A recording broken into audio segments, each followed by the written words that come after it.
uchealthexposed.org to communicate about student health services issues at UC. Gallup polls show that 53% of Americans approve of unions, but private sector union density, the percentage of the workforce in unions, is just 7% in the U.S. UNI Global Labor Union Federation General Secretary Philip Jennings told the UN recently that aggressive anti-union actions created by employers and some politicians makes organizing unions a battle in the U.S. Here's a clip from what Jennings said, courtesy of Radio Labor. We're in the United States of America, the world's #1 economy. This is the worst place in the Western Hemisphere in terms of getting access to workers, discussing with workers, having a fair opportunity to say to them, would you like union representation? This is Mitch Lawrence with a Sports Minute for Workers Independent News. There are a few lessons to be learned from the horrible incident during which the Indiana Pacers' Chris Copeland was stabbed in the stomach and elbow outside of a New York City nightclub the other day. First off, there's the old saying about nothing good happening after midnight. In this case, they were well beyond the midnight hour when Copeland and his ex-fiancée were attacked by a knife-wielding man. It was 4 o'clock in the morning. Now, we all know that NBA players are grown men and they are treated that way. There's no curfew for any teams in the league, and there shouldn't be. But to be out at 4 o'clock in the morning, especially when you've got a game that very night, well, that's a problem, even if you are a seldom-used backup like Copeland, who was recovering from his injuries. Here's another lesson that had to be learned the hard way. 2 players for the Atlanta Hawks were also on the scene when Copeland was attacked. The Hawks, Thabo Sefolosha and Pero Antic, were arrested because when New York City police officers arrived on the scene, these 2 players did not allow the cops to establish a crime scene. So they were charged with resisting arrest, obstruction of justice, and disorderly conduct. That's obviously not very good. Here's the bottom line to the Copeland incident. All these players were in the wrong place at the wrong time. And there's no doubt they all put themselves there. With a Sports Minute for Workers Independent News, this is Mitch Lawrence. Brought to you by the IBEW, 750,000 men and women powering the way for an American comeback. Information on how to become an International Brotherhood of Electrical Workers Power Professional is online at ibew.org. You've been listening to WIN, Workers Independent News. For more information, visit laborradio.org. It's time for the Rick Smith Show. I want you to get up now. I want all of you to get up out of your chairs. I want you to get up right now and go to the window, open it, and stick your head out and yell, I'm as mad as hell, and I'm not going to take this anymore. I don't want to abolish government. I simply want to reduce it to the size where I could drag it into the bathroom and drown in the bathtub. You bet I cut the taxes at the top. How dare you? How dare you? Go ahead, make my day. The Rick Smith Show starts now.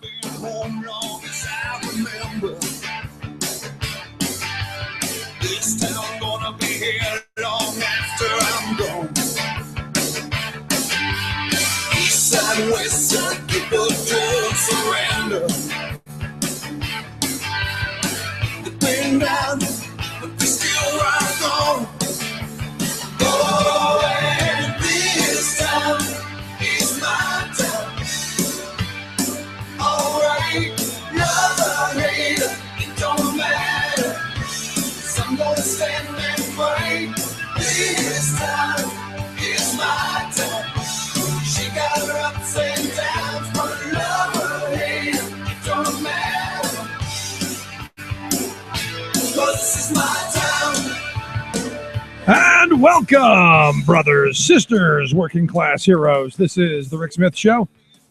Thanks for being here today on the big program. Lots of things to get to, lots to talk about. As we had a great weekend, it's a beautiful weekend for baseball. Had the kid out doing what you do on father-son weekends, and it was one of those days that Saturday was just fantastic. We had the baseball all day long. Beautiful day, sunny, warm, fabulous. The kids team won both games. It was fantastic. It's one of those weekends that you work for, and we enjoyed that, and I hope you had a great weekend as well. Now it's time to get back to business. Back to business, meaning lots going on here in Harrisburg over the next couple of days. Lots going on in our nation's capital. Yesterday, Hillary announced she's in. Any surprise? Anyone surprised Hillary's going to run for president? I was not surprised. I was a little surprised it was on a Sunday. Just a thought, a little surprising that it would be on the Sunday. But look, not to be outdone, you're going to have Marco Rubio a little later today announcing that he's in.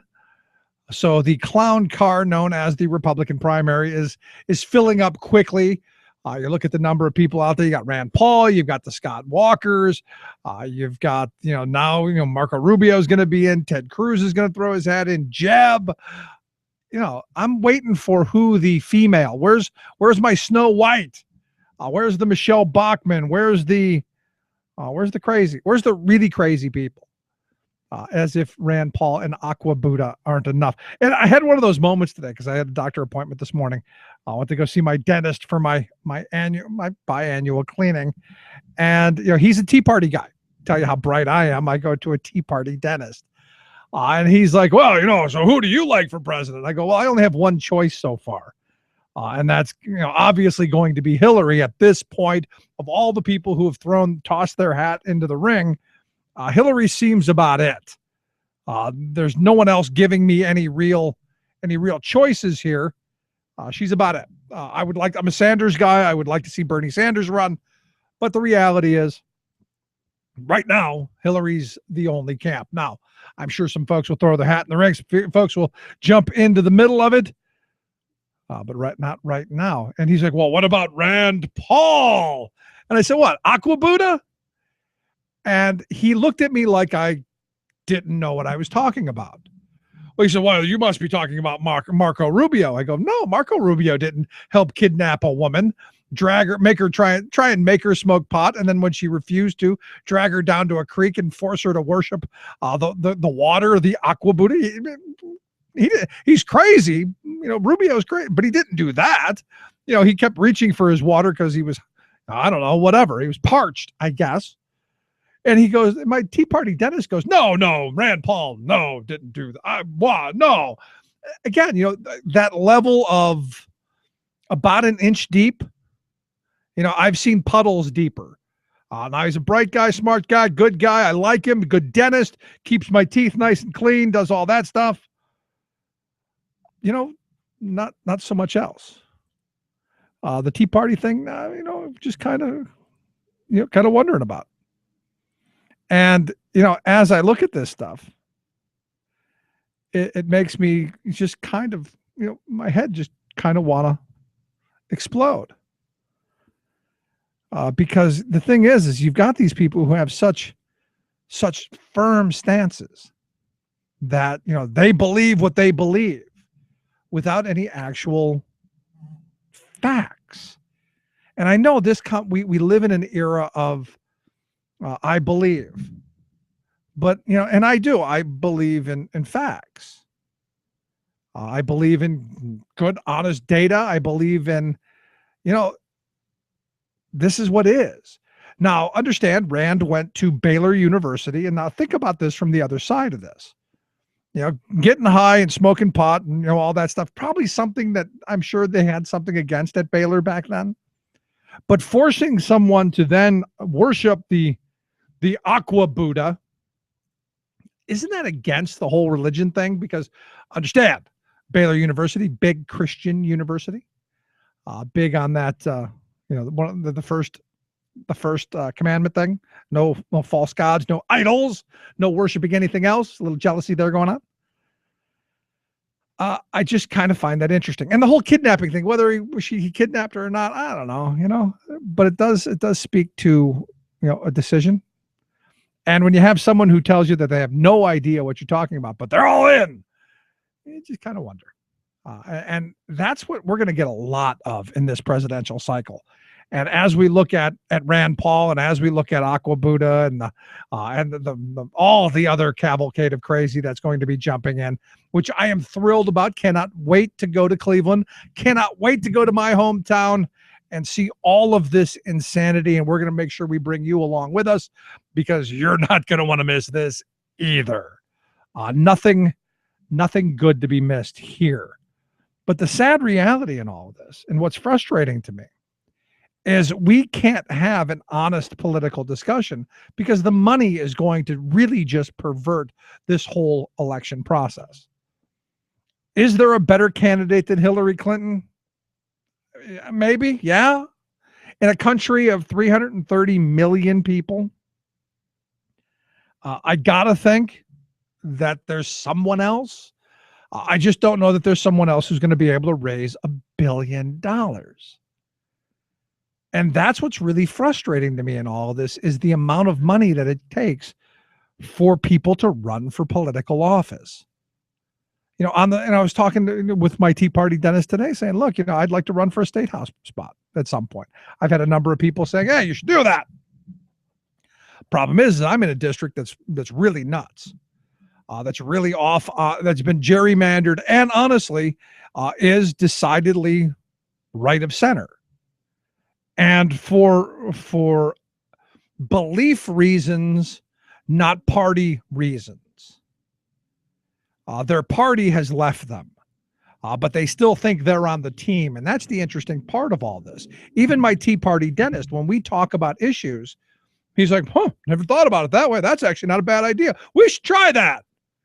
Well, you're not going to because the right-wing establishment won't allow it. And that's what's frustrating to me when you look at the center of the state. Lots of poverty here, lots of opportunity for investment. That's not happening because we have this tax cut fetish. Lots of opportunity to get kids education without saddling them with generational debt.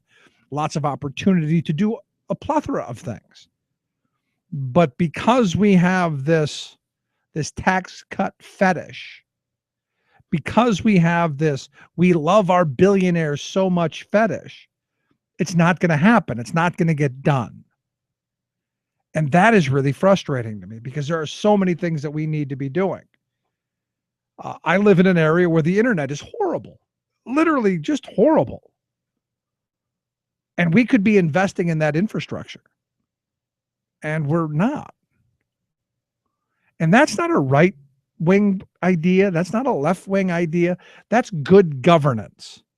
And the thing that frustrates me the most is the people who are the people who are doing the governance now don't believe in their ability to do it, don't believe in doing it. And that's kind of just weird and kind of messed up that we would even be considering electing people like that. So we're going to talk about that. We're going to get to, lots of stuff. The opt-ed movement, the big PSSA and Keystone tests started, I guess, today. I know in my kids' school district, that today was supposed to be the day we have opted our children out of it. I don't believe, again, back to my religion, I guess. I have a religious problem with them, but I also have a philosophical, logical, common sense, reasonable problem against this testing regime. And we'll talk about that. Also, a little bit about Rand Paul and his background. If we're going to have him running for president, we should know a little bit about him and the disastrous start of his campaign. So we'll get to that and lots more on the agenda today. If you've got any thoughts, questions, comments, whatever's on your mind, you can give us a call, 1-888-520-RICK, 1-888-520-7425, or email me, rick@thericksmithshow.com. Quick break. Right back after this. Stick around. You're listening to The Rick Smith Show. We're working people. Come to talk. 9, 8, 7, 6, 5, 4, 3, 2, 1, 0. The Rick Smith Show.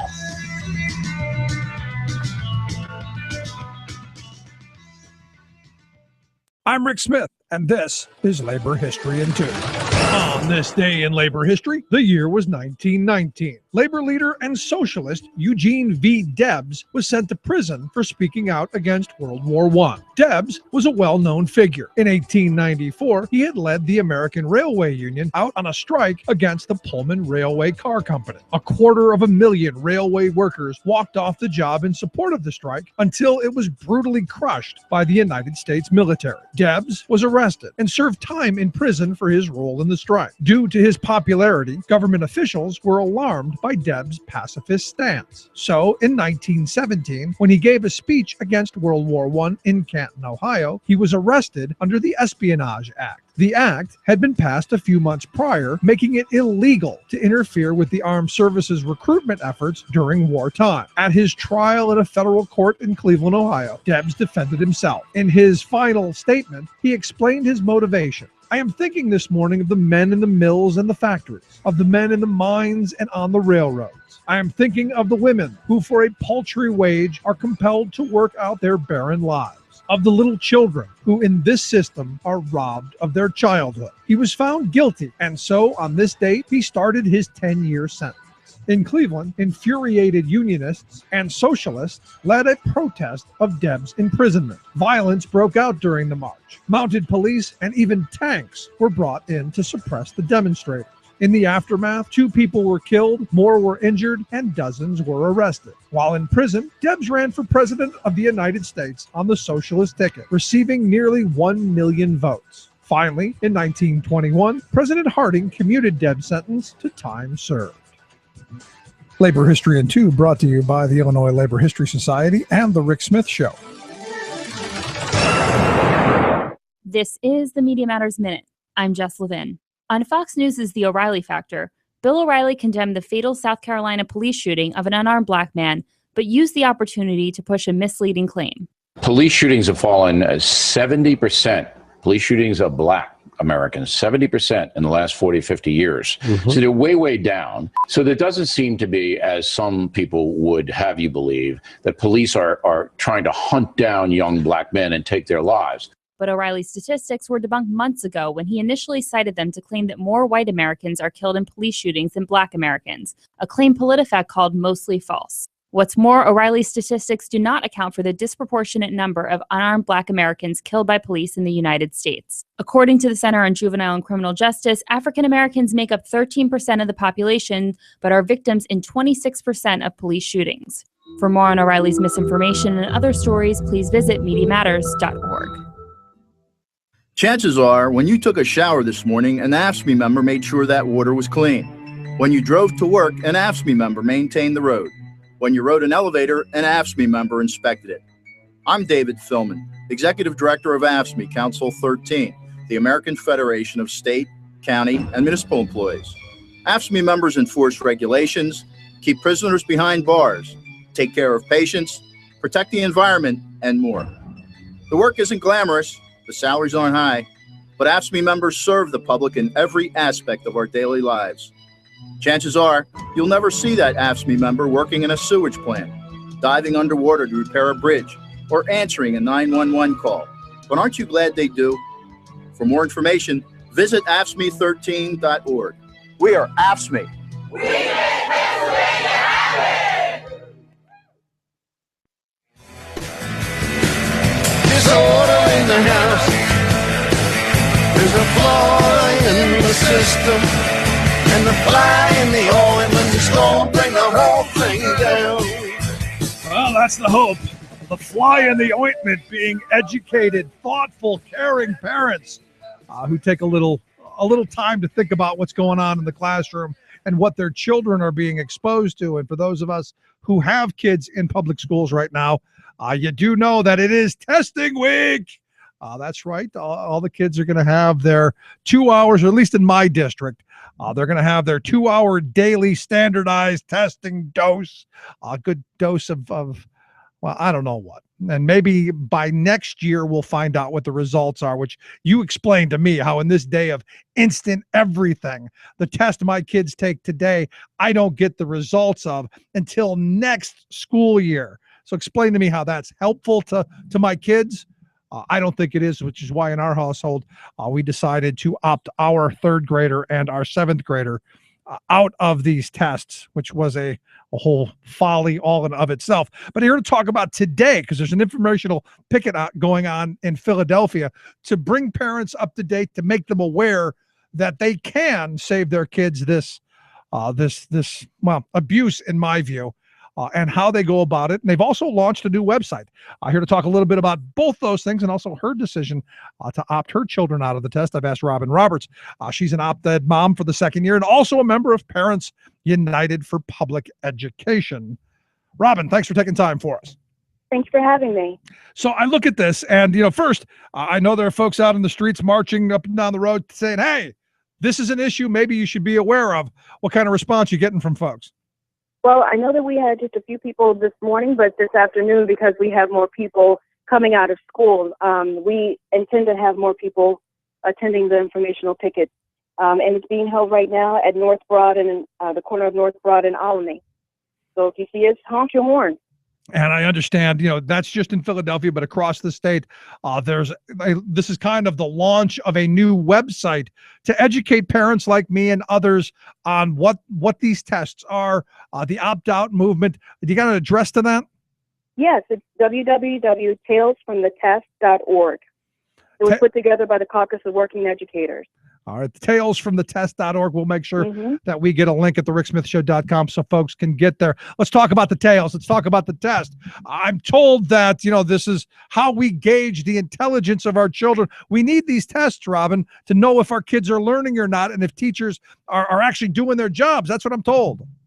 Yeah, I just don't see it. There's absolutely no way that we train our kids to take tests every single year. They're being tested more times than they're being educated. And being educated to take the test is not an education at all. When you look at how many people are in private school and choose private schools, they don't take tests. They don't have the standardized mandates that are going on. And it seems like, well, if you're paying for it, then they must be getting educated. Well, if it's good enough for a private school, then how come it's not good enough for the public school? How come we insist on making sure that we deny our teachers the ability to do the things that they're able to do? Let me ask you the question I get most often, which is, are you anti-test? I guess, are you anti-testing, or is it just anti these high-stake for-profit tests that, I got to be honest, it's dumb to me that my kid's going to take a test today or suppose they want, and I'm not going to get the results for months. That doesn't make any sense. I have to tell you that I'm not anti-test. I know that some people are. They don't feel the need for any sort of testing to go on. I feel that these tests are dangerous. I think that they are destructive. When you start telling a third grader that they're below basic and then you teach them to the level that you decide that they belong in, then what are you doing? You're setting your children up for failure. These type of high stakes tests are the reasons why we have so many children going off to prison. They identify what kids are on grade level based on their testing scores in third grade, and then they can figure out how many jail cells that they're going to need in the future. Wow. So that is the reason for the test. And the reason why we have such high stakes attached to this is simply a business decision. Those people who are the super ultra rich, who have decided that they need to find another way to get their business model moving forward, have decided to look at education not as a necessary means for our government to provide, a moral right for us to provide, but as a business decision. How can they glean as much money as they can from this public entity? Color me shocked, Robin. Color me shocked that the wealthy of this country have got their hands in our pockets and in our treasuries. Color me shocked. Yeah, it's very interesting to see how much wealth is being extracted from the public means. I'm not surprised, to be honest. And then one of the reasons that I have a problem with this is, one, obviously all the money that we're wasting, and we're wasting millions and millions of dollars that could be put back into the classroom. So you'd have smaller class sizes, more teachers, more experiential learning, more of the good stuff instead of this kind of stuff. But the other part of it is, to me, these tests have completely changed education from what I remember as a kid and what people my age and older, and I'm 47, what our generation and older remembers as education. This is all focused completely on, and I can't tell you how many times I've heard this. Maybe you've heard it too. I go to parent-teacher conferences. The teacher says, "Don't worry, Mr. Smith, your kids will pass the test." And I'm like, I don't care if they pass the test. I want educated, critical thinkers able to solve problems. That's what I want. Yes, and there's such a disconnect between what the education is mandating from the kids in the classroom and what the parents think is happening in these buildings. You know, everything has changed. We had a yearly test. It took 2 days, I think 2 mornings, and it didn't mean anything really. It just made sure that we were on track. Yep. It was student-centered, student-focused. We understood what we needed to work on. Our parents understood what needed to be worked on. But like you said, we don't get these things until the very last day of school, if you're lucky, or you'll get it the first day you get back from summer vacation in the next year. Who benefits from that?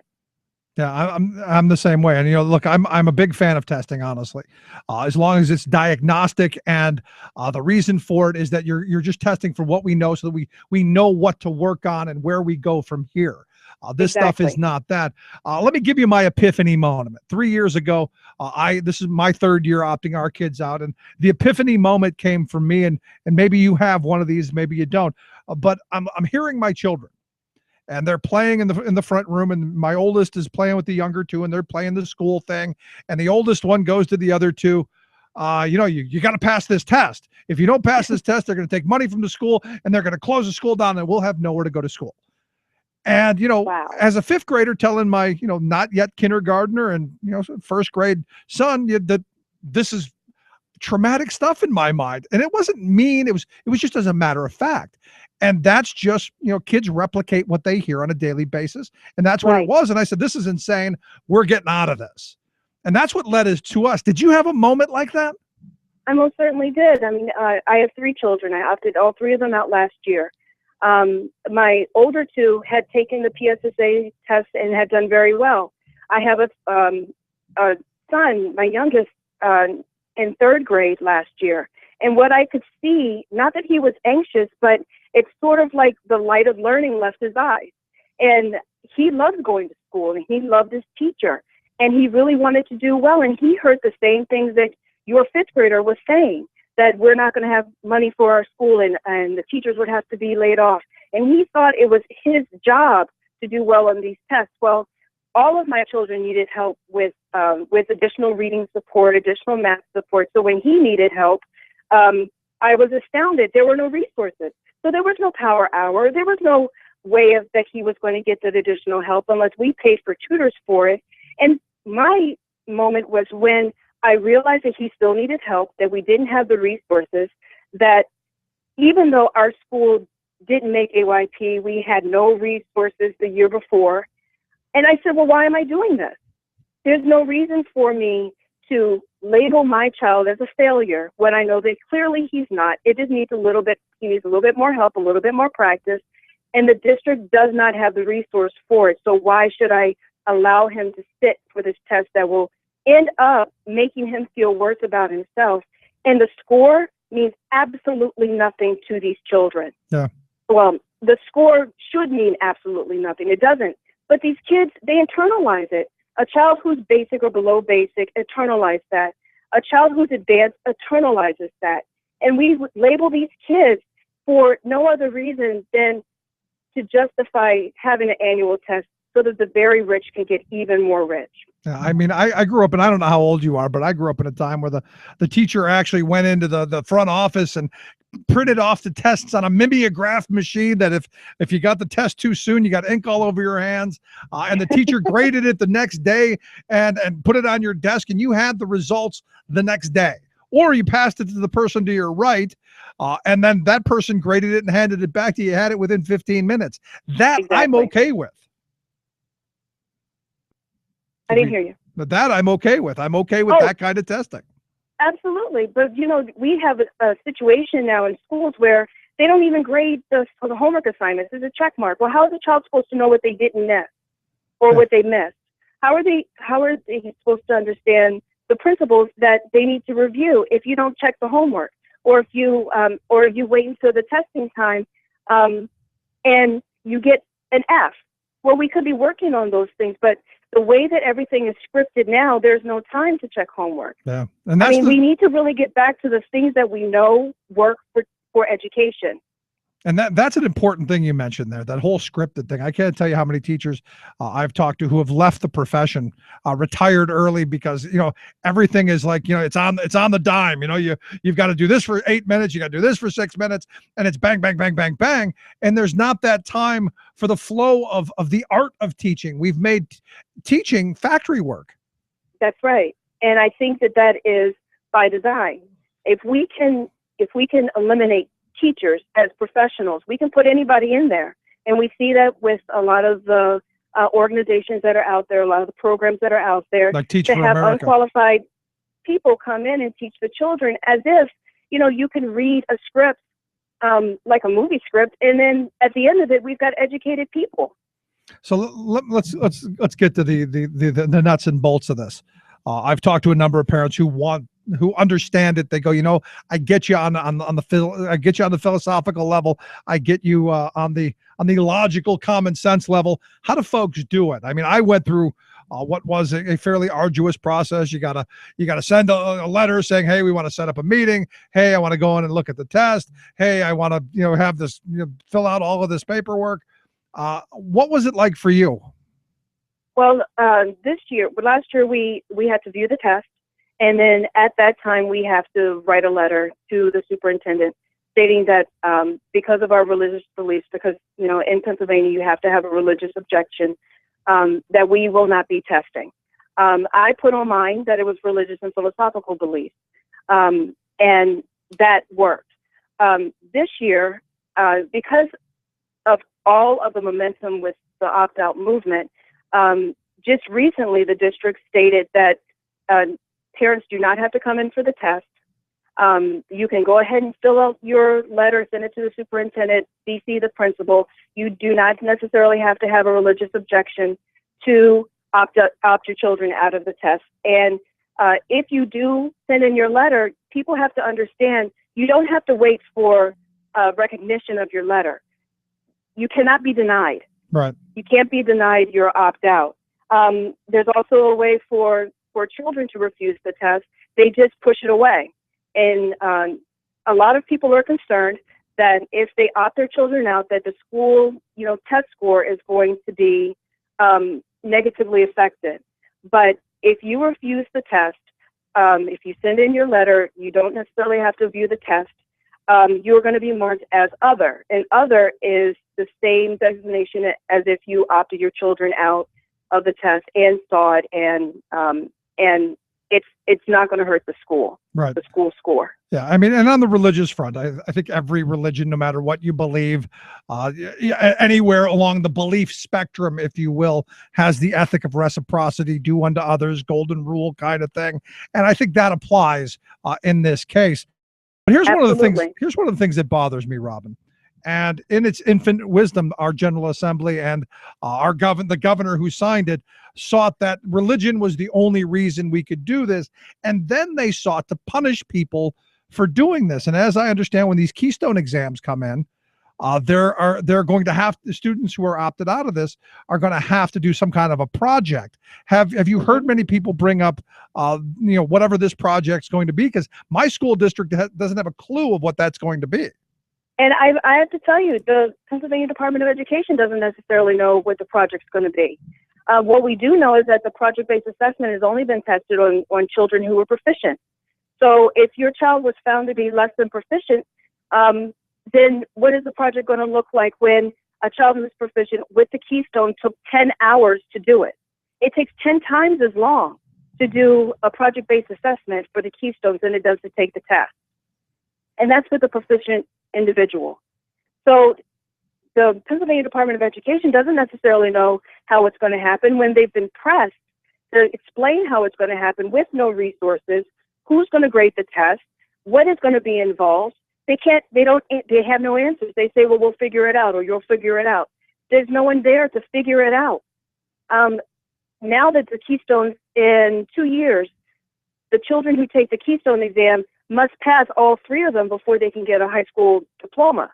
And we're working very hard to make sure. We've got some great allies in Harrisburg who are in Philadelphia who are working to make sure that that graduation requirement is rescinded.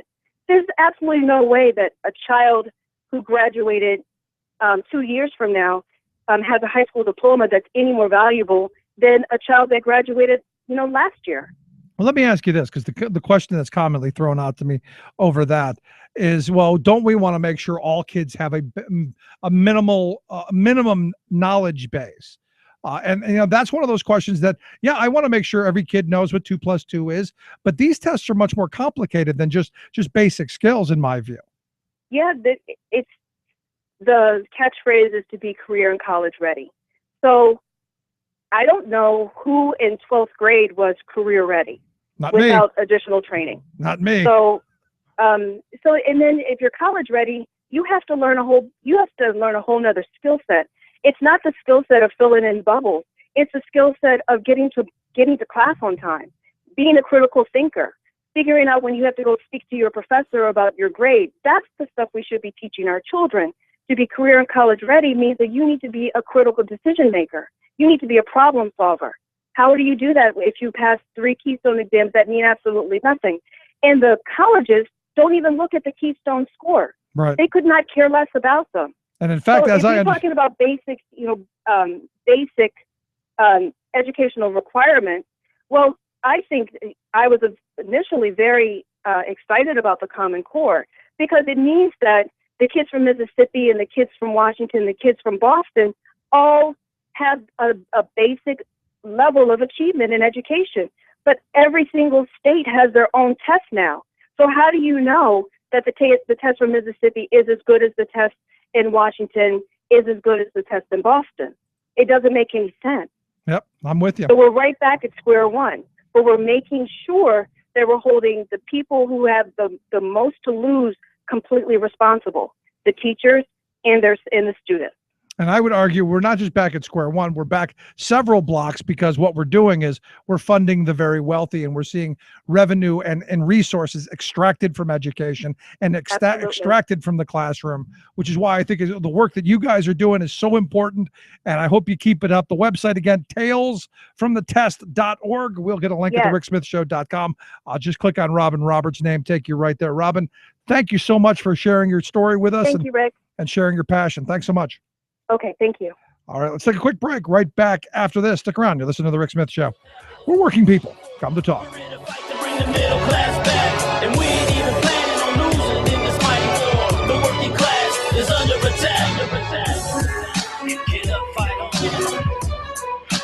up, fight on.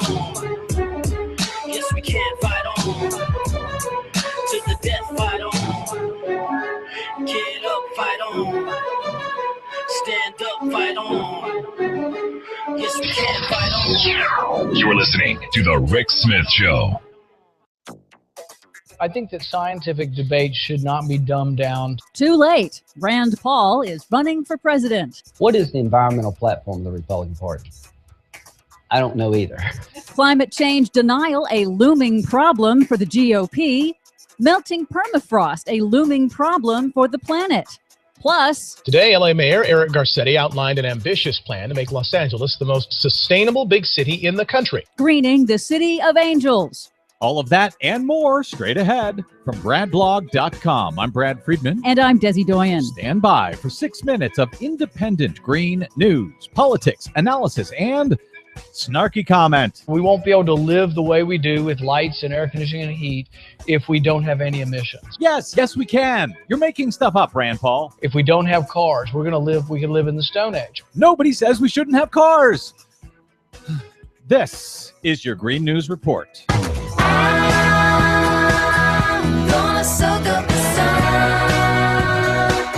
Okay, Desi, I can already tell I'm going to get crazy this year during this 2016 presidential election debate. They're already making me crazy. You know what's amazing? I can't believe how many people read that one issue of Newsweek back in 1975 or whenever it was, talking about the possibility of global cooling, back when there were a few scientists who thought we might be heading towards a new ice age, even while everyone else, all of the other scientists, 80% of them thought we had global warming coming. And yet, every single Republican who talks about global warming, they all read that one issue of Newsweek back in the 70s. It's the most popular Newsweek cover, apparently, ever. Apparently. All right. What kind of news do you have to make me crazy today? Well, to start, Senator Rand Paul of Coal State, Kentucky. I knew it. I knew you were going to start with Rand Paul. He announced this week that he is running for the 2016 Republican presidential nomination. Like his fellow congressional Republicans, he is a climate change denier. Anybody who's ever studied any geology knows that over periods of time, long periods of time, that the climate changes. Right. Long periods of time. Okay. I'm not sure anybody exactly knows why. Yes, they know why. They're scientists. They know exactly why it changes over long periods of time. Volcanoes, comets hit the earth. Yes, they know these things. Just because you don't, Rand Paul, doesn't mean that scientists don't understand it. All right, proceed, Desi. My guess is that the conclusions that you make from that are not conclusive. Yes, by their very nature, conclusions are conclusive.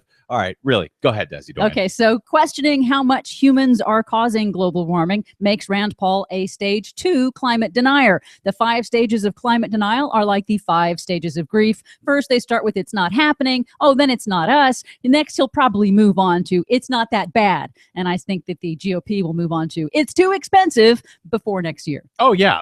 That's already where they are. They think it's a question between saving the planet and saving the jobs. It's a completely false choice. And climate change is a looming problem for the Republican Party. Polls continue to show strong majorities of Americans want politicians to act on climate change. Last month at the Council on Foreign Relations, Republican Senator Lindsey Graham of South Carolina admitted the GOP has a problem. So I think the Republican Party has to do some soul searching, and we got to figure out where we are as a party. What is the environmental platform of the Republican Party? Deny. I don't know either.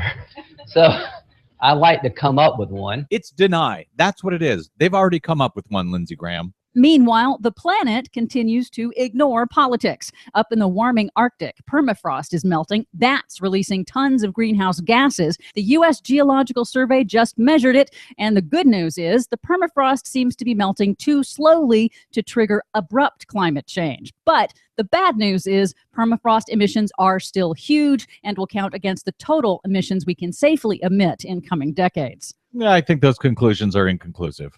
But innovations are moving ahead without the GOP. It's a vision of Los Angeles many of us wouldn't recognize. A greener city of the future where Angelinos ride bikes, take trains, or walk. Walk? Who are you? And what have you done to my local newscast? Well, the mayor of Los Angeles, Eric Garcetti, on Wednesday released the city's first long-term sustainable development plan, a framework that sets priorities for managing growth over the next 30 years and adapting to climate change. The plan's goals are challenging, but Angelinos are demanding it, according to Garcetti. I don't think that I have to tell Angelinos what to do. I think Angelinos are doing it. And I'm not telling people, get out of your car and get on a bike. They're demanding that they have a safe space and places to get on their bikes. It's a serious plan to cut air pollution and cut LA's greenhouse gas emissions by transitioning to renewable energy, increasing electric car infrastructure, solar, mass transit, affordable housing, and maximizing energy efficiency and water efficiency in all buildings. I'm proud to live here in LA, but I'm still not walking. For much more on all of these stories and the ones we couldn't get to, check out our website at greennews.bradblog.com. While you're there, please consider a donation to help the Green News Report stay on your public airwaves. Find us and follow us on the Facebook and the Twitters at Green News Report. From bradblog.com, I'm Brad Friedman. And I'm Desi Doyen. And this has been your Green News Report.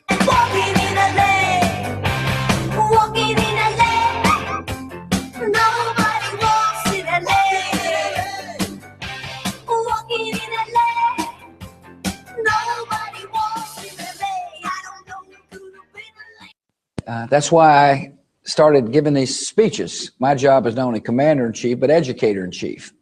And I needed to say to the people, you bet it's tough.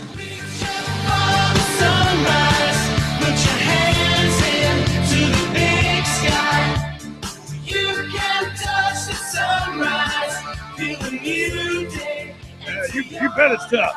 You Benetton. I miss him. I really do. I miss the shrub. You Benetton. I'm the educator guy. Yeah. Mr. No Child's Dime Left Behind. Yeah. And, we were just talking about, Sean and I during the break, where the No Child Left Behind really set up education. And this whole testing thing really set up education to make it really a failure. Because last year, for those who remember, the test was supposed to be passed by 100% of the kids who take the test. And anybody who's ever taken any test, I don't care what it is. I don't care if it's just going outside and asking people on the sidewalk going, what color is the sky? 100% of the people aren't going to answer blue. One will say, it's kind of gray out. Well, a little cloudy. You're not going to get 100% of the people to say, oh yeah, it's blue. Not going to happen. And much like these tests, you're not going to get 100% of the kids to pass them. So when you look at really the underlying part of this, if 100% of the kids didn't pass the test, this is before Obama gave waivers to that number.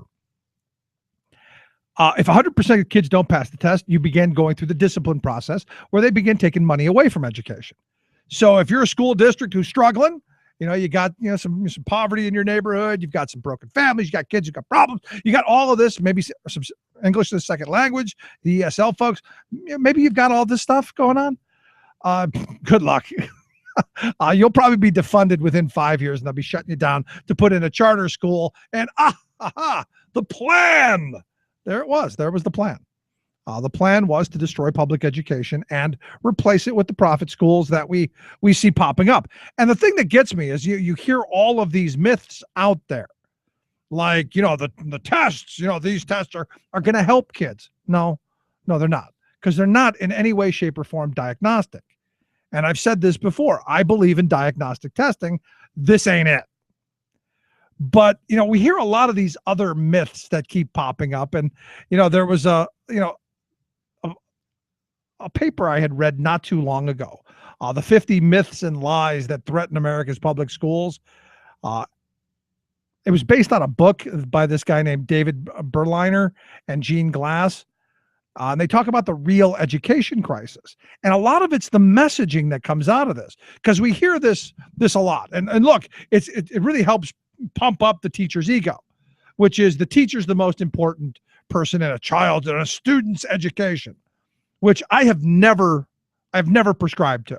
Sorry, not happening. The most important person in a kid's educational career, still the parents. Yeah, I know the school spends more time with them, but it's that home life that's created for the kid. It's making sure the kid gets enough rest, making sure the kid gets fed, making sure the kid's got the pencils and the backpacks and all the things that he needs, and an environment at home that the kid can then explore, learn, and do his schoolwork. And another part of it, have a little bit of expectation. My kids know that we expect them to go and do their best and come home with good grades. That's a huge part of it. Now, according to the book, they claim that teachers are about 30%. The book says, the neighborhood, a lot of socioeconomic stuff, the place where they live, the psychological quality of the home environment. Are your parents not crazy? Do you have 1, 2, 3, 5 parents? I don't know. Also, their physical health. Are they sick? Do they have problems? That makes a lot more sense to me. If we take care of some of those things as well, maybe kids do a little bit better. Just thought. The other part of it is, this idea that class size doesn't matter. You've heard this a lot, Sean. Class size doesn't matter. Doesn't matter. Back in the old days, there were 100 kids in a class and 1 teacher. Yeah, I mean, what are we supposed? What are we supposed to do with that? I mean, I want to know what the numbers were like, or what the teaching conditions were like back in the 1950s and 60s, when you had when you treated the schools like a meatpacking place, and you just had all these kids crammed in here, and it was like 100 degrees out. Your building had no air conditioning. I want to know how great those days were for teachers. Yeah, well, those days weren't good for teachers at all, but they also weren't what we're told. There weren't 100 kids in a class. They had smaller class sizes. I talked to my grandparents. I talked to my parents' generation, and they said, we didn't have 50 kids in a class. You had 20. Even in college, right? When you had you had classes where you got 10, 20 students in your more major specific courses, and then you have your more general classes, Your core courses. your core courses where there's like 20 biology or 30 biology students or 25, not even that many, and you couldn't get away with like playing on your cell phone or doing stuff like be distracted because the teacher would see it. But if you're taking your general biology course with 120 other kids or your gen chem course with 120 other kids, you're not paying attention. You're gonna be on your cell phone. You're gonna be screwing around or not even showing up. Yeah, we're not even showing up, and it will. Well, if you don't even show up to those courses, that's probably even better for the teacher. Yeah, I'm sure the professor would rather prefer you not to show up in those type of environments than play on your cell phone. But I mean, like you can get away with so much more. I'm like, you're 120 kids. I can't sit down for more than 5 minutes without fidgeting and moving around or doing something. I mean, what are you going to do with like 100 years? Yeah, good luck on that one. There. Yeah. No, but the thing is if class size really truly didn't matter, and this is where again I guess I take a different view of it. If that didn't matter, then Sasha and Malia would be in classes of 150 kids too. Rahm Emanuel's kids would be in classes of 150 kids. You'd have the Koch brothers kids. You'd have the wealth class all crammed into one classroom. The reality is, as I understand, Sasha and Malia go to a class that has, I think, 12 kids in the class. That's or was it 8? Yeah, I think somewhere around there. So if class size didn't matter, why does it seem to matter to the very well-to-do and the elite? And one of the things that still blows my mind, we were talking about this during the break, is like you have to pass those Keystone exams to get your degree. And I was talking to learning about that because there's State Senator Andy Dinniman is one of the people trying to get rid of the Keystone exams for your graduation requirements. And supposedly of all the kids who fail that, only 60% who take it the second time pass it. So they're or fail it again. So there's even when you have to take the test a couple of times. Go on, get to it. No, you got to take the test a couple times to pass it. Cha-ching, cha-ching, yeah, exactly. Cha-ching. That's what it's really about. Be honest. It doesn't get any simpler than it. It's about the money. I mean, I'm not a test taker. I got a combined a 750 on my SATs or 800, which is horrible. But I did really well in the class in school when I had to actually sit down with a paper and pen in my hand, and I had to do nothing but write essays or do some of the more project-based stuff. I couldn't sit. I just can't sit in front of a test and fill out bubble sheets all the time. I'll do the line game or I'll just Christmas tree it, as you would say. Yeah. Well, I actually did really well on my ACTs. And guessing, I guess that day my what's behind door number 2 worked out pretty well because a lot of those tests are just, it seems logical. That's a good guess. Let's try B's in this column. Like for me, when I had to get done school, what I had to do is I had to take a general test for my environmental science. So that was pretty much like my Scantron test, 80 questions. You had to score at least a 60% on it or 70% to get to pass it. And then for the geography part, I had to sit on front of a computer and play with maps. You use the ArcGIS program, make a couple GIS models, and that was what you had to do to get done for that. But that's college. That's exactly. You understand that at the university level. And I do. I understand that a college degree has in order to get that piece of paper, to get into that club, you have to have a baseline of knowledge that's part of it. But at 3rd grade, talking about this kind of a high stakes testing where we're putting the weight of the world on the back of these kids saying, hey, if you don't pass, they're going to defund us. And hey, if you don't pass this, they're going to close our school. And all of this idiocy just seems wrong. And one thing I want to know is who is that evil person? How evil do you have to be? It's I got them 100% passing rate. See, it's not evil. It's the end game because not everyone's going to pass it. And then you start with the poorer districts and you charterize the whole thing. You let the moneyed interest come in with this new way of doing things. We're going to do things a new way, which means the profit way, to put more money in our pockets. Look, we know what works in education. Just because we have more technology today doesn't mean that you do things differently. Kids are going to learn by being exposed to it, by having high expectations, not just from the teacher, but from parents, and being able to have that hands-on part of it. This idea that just by teaching to this test, pounding into these kids' head, here's the answer, here's the answer, here's the answer, ain't working. And then we're surprised when something like happens in Atlanta, where you've got people who are cheating on the test, which is deplorable and wrong and stupid and all of those things. But what did you expect? You put these people in a situation where they can't control all of the outside influences. They can't control the poverty. They can't control the broken homes. They can't control the hunger. They can't control any of that stuff. And you expect them to somehow miraculously, without resources, turn this entire ship around. It's nuts. And then another thing, right? This is obviously a push towards charterizing school districts. And here's the thing: these charter schools, they don't perform as good or as well as the public schools. If anything, they're pretty much on par. So it's not like they're reinventing the wheel here or going around the road for a second time. I mean, they're not even like they're doing that much better than. Come on, they're Magellan. But they're not, and they're trying to sell themselves off as that. If they might be I think even the public schools, they pretty much scored the same. When the vast majority stayed the same. A handful of charters did better. More public schools did better than charter schools. But and the thing is, in the charter schools, they handpicked their people. So I mean, it was, well, we know what it's about. It's about the money. A couple other things that they brought out in the great myths that I wanted to go for before the break. They throw out here that a successful program that happens in one school can be replicated everywhere because we can do best practices and do it all across the country. Not so much. The studies have shown what works for one kid doesn't always work for another.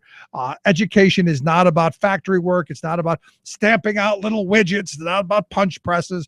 It's about actually touching a kid's life and getting them a little to understand it their way. Also, these zero tolerance policies that they throw out because they claim it's going to make schools safer. Well, they don't, and it doesn't decrease school violence.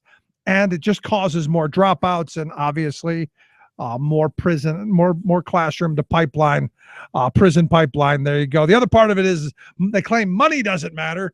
And as my grandfather always said, and he was always very clear about this, money doesn't matter until you don't have it. When you don't have it, it matters a lot because you need it. You're not going to get breakfast without a little bit of money in your pocket. Not going to get lunch. You're not going to put a roof over your head. So if you've got money, you're right. It doesn't matter. But when you don't, well, that really, really matters. That's that one conservative meme that is just thrown out there every time. Well, look at how much money ain't going to fix it. You can't just throw money into the public school system. Well, look at the funding formula that Corbett got rid of. I think close to $750 million or close to like 700, some like hundreds of millions of dollars were shifted away from poor school districts on top of the education cuts in 2011. That's because you're just making them hungry. They'll work harder if they're hungry. Okay, so it's that Gilded Age mentality. You know, you'll just whittle yourself some bootstraps from intestinal fortitude and you'll pull yourself up. Yeah. Right? Right. Well, we'll do that. It is what it is. Also, a couple other quick things to get to. They claim that merit pay for teachers improves student performance. I point to Atlanta, and I got to wonder how much of the improve in student performance isn't teachers going, oh, damn, I better fix this because my behind depends on it. Just kind of a thought. And also one of my other favorites is that college admissions are based on academic achievements and test scores. Bullocks.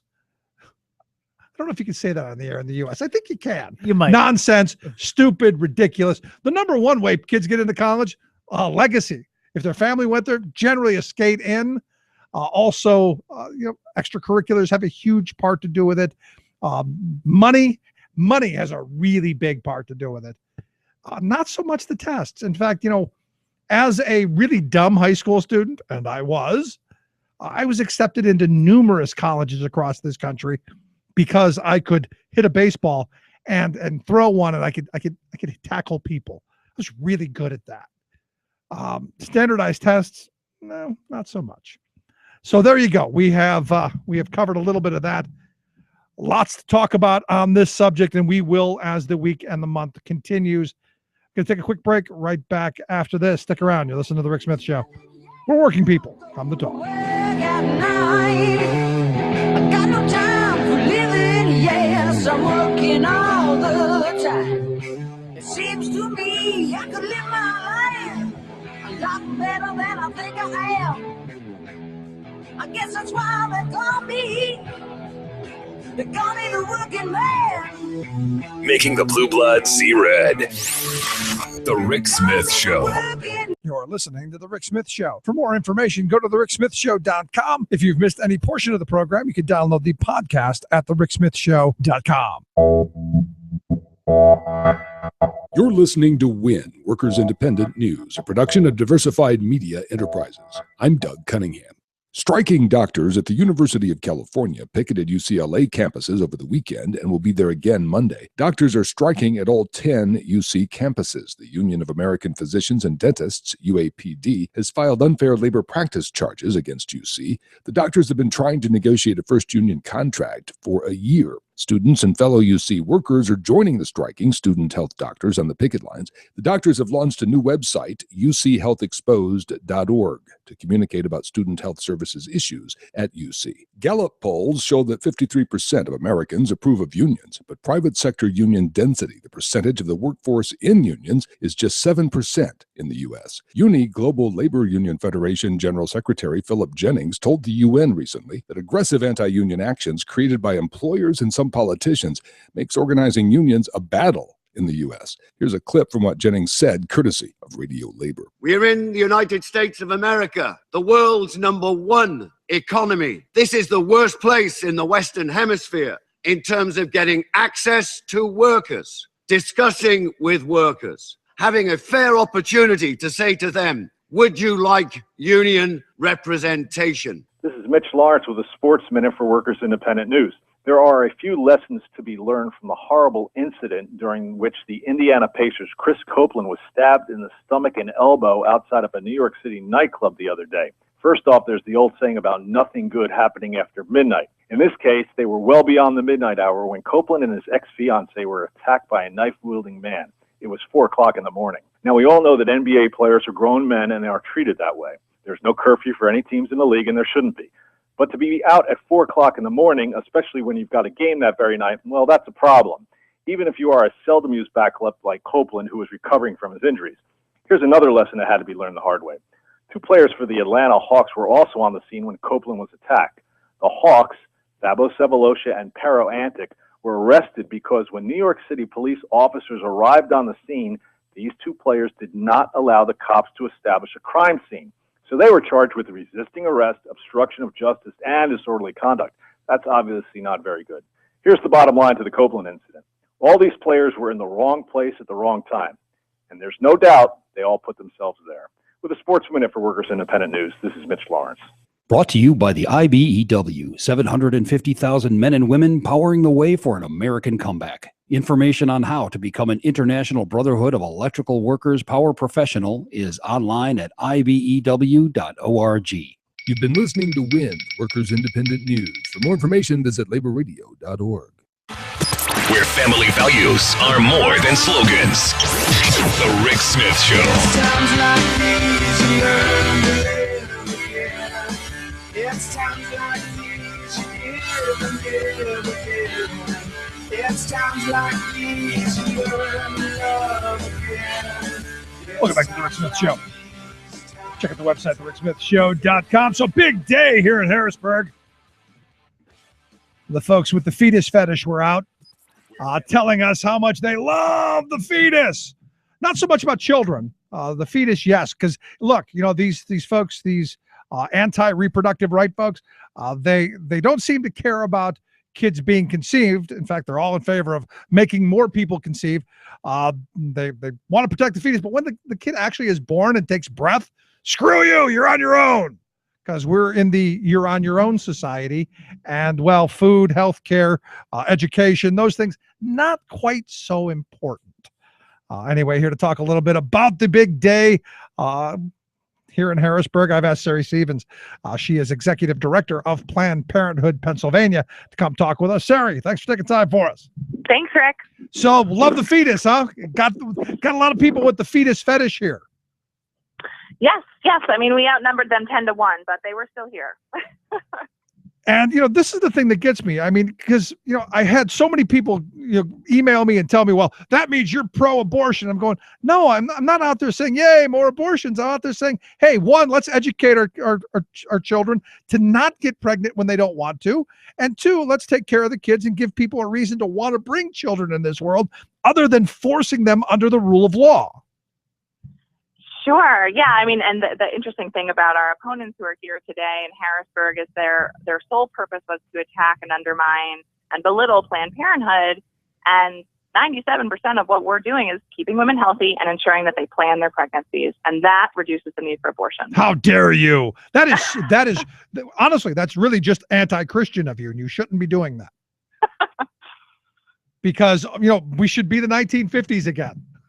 And that's the weird thing. And when I talk to folks that are in that in the camp that this kind of fetus fetish camp, that's really the world that they envision, where women don't have choices, and it's it's kind of like roulette, if you will.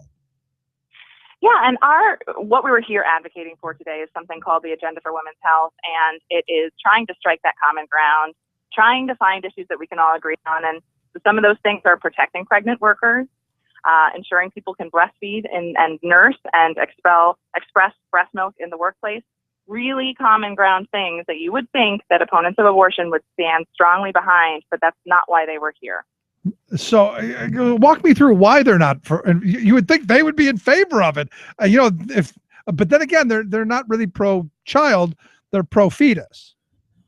I'm not really sure. I mean, one of the things I would really like to do is get a reporter to ask that question, and it's something that we're going to continue pursuing, because I think they need to answer the question. If you are anti-abortion and therefore believe you would think that you would be strongly in support of protecting pregnant women, and this is the obvious next step: ensuring that they don't get fired because they need a water bottle, ensuring that they don't get fired because they need a chair to sit on, and not really why. And not mocking them when they do decide to breastfeed their children, and they do need to pump every couple of hours and have a place to store it. I don't know if you remember when the Affordable Care Act was being debated, you had a number of conservative talk show hosts, just mocking the whole process. And look, my wife, we used to joke at my house, she was Elsie's sister, because not only did she produce enough milk for our children, she actually donated gallons to the milk bank in Delaware and then in Columbus, because she was that much in favor of people having it. Oh, that's fantastic. Good for her. So she's kind of turned into this, this lactivist, or this breastfeeding Nazi, if you will. Yeah. And was just incensed over the weekend. I don't know if you saw the story, but Alyssa Milano, I guess, was flying somewhere over in the UK, and they took 5 ounces of her breast milk because, well, I don't know, because it was not in a 3-ounce container, or it wasn't shampoo. I don't know why, but my wife was all up in arms over it. Oh my! Well, I think we are hopeful that we're going to see some bill movement this legislative session. We have Republican supporters of these measures, those sorts of Republicans who really see, who can see the common ground, can see that this is where we can meet in the middle. So we're hopeful. And that would do what? Would if someone's pregnant, they can't be fired because we have a disability act. Would it fall kind of under the disability? You can't fire someone with a disability. Why would you be able to fire someone who's pregnant? I see that as kind of a short-term disability, or is that not language you want to get into?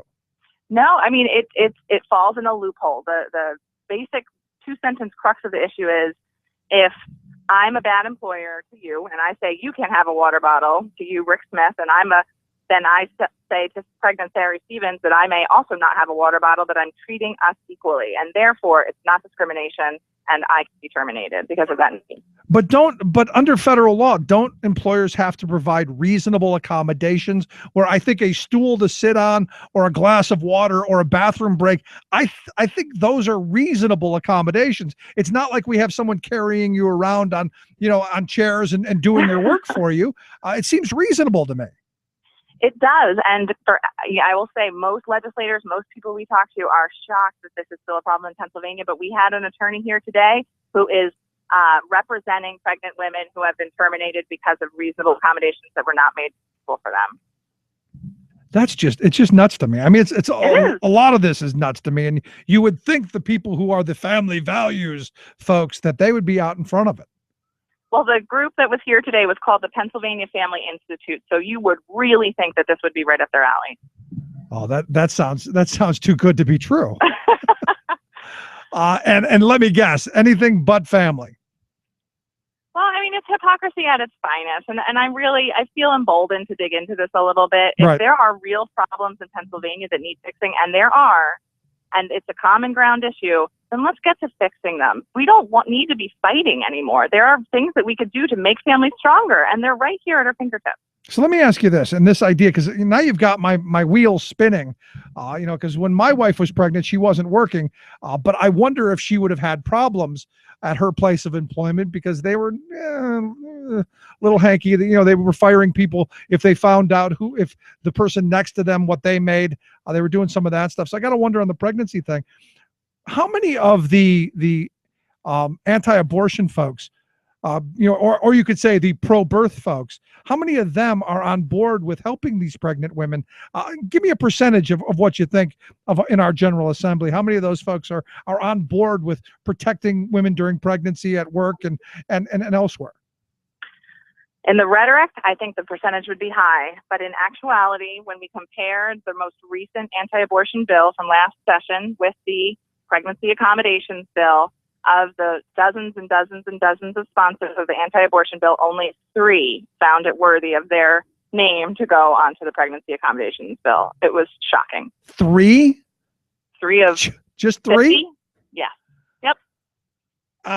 Okay. I guess is there any money behind this? Because there's part of me that goes, and this is where I guess where I'm jaded in the political process, and maybe you can help me, because I've had this conversation today that I don't see that this ever goes away. We never really decide on this issue because there's just so much money in it for the right wing, and it's a way to really motivate their base and keep them blinded from everything else. So I never see this issue going away. Although I have to say, this hypocrisy, the idea of hypocrisy seems to be something that people latch onto. They get it at their core. And I feel like we're onto something. We need to call the question. If this is where you are, then you need to also put your money where your mouth is and support pregnant workers. You need to support breastfeeding mothers in the workplace. It seems logical, and people we've talked to really get it. Yeah, and sadly, people that I talk to don't. I just had a Twitter conversation with a guy who was angry that a breastfeeding mother was in his restaurant. Oh my God! And I'm going, what is this, the 1950s? And finally, I just ended. What is it that you're jealous? I don't know. No, right? How can you be against that? He's having a meal. Exactly. He's having a meal. Nobody wants you to get out of the restaurant.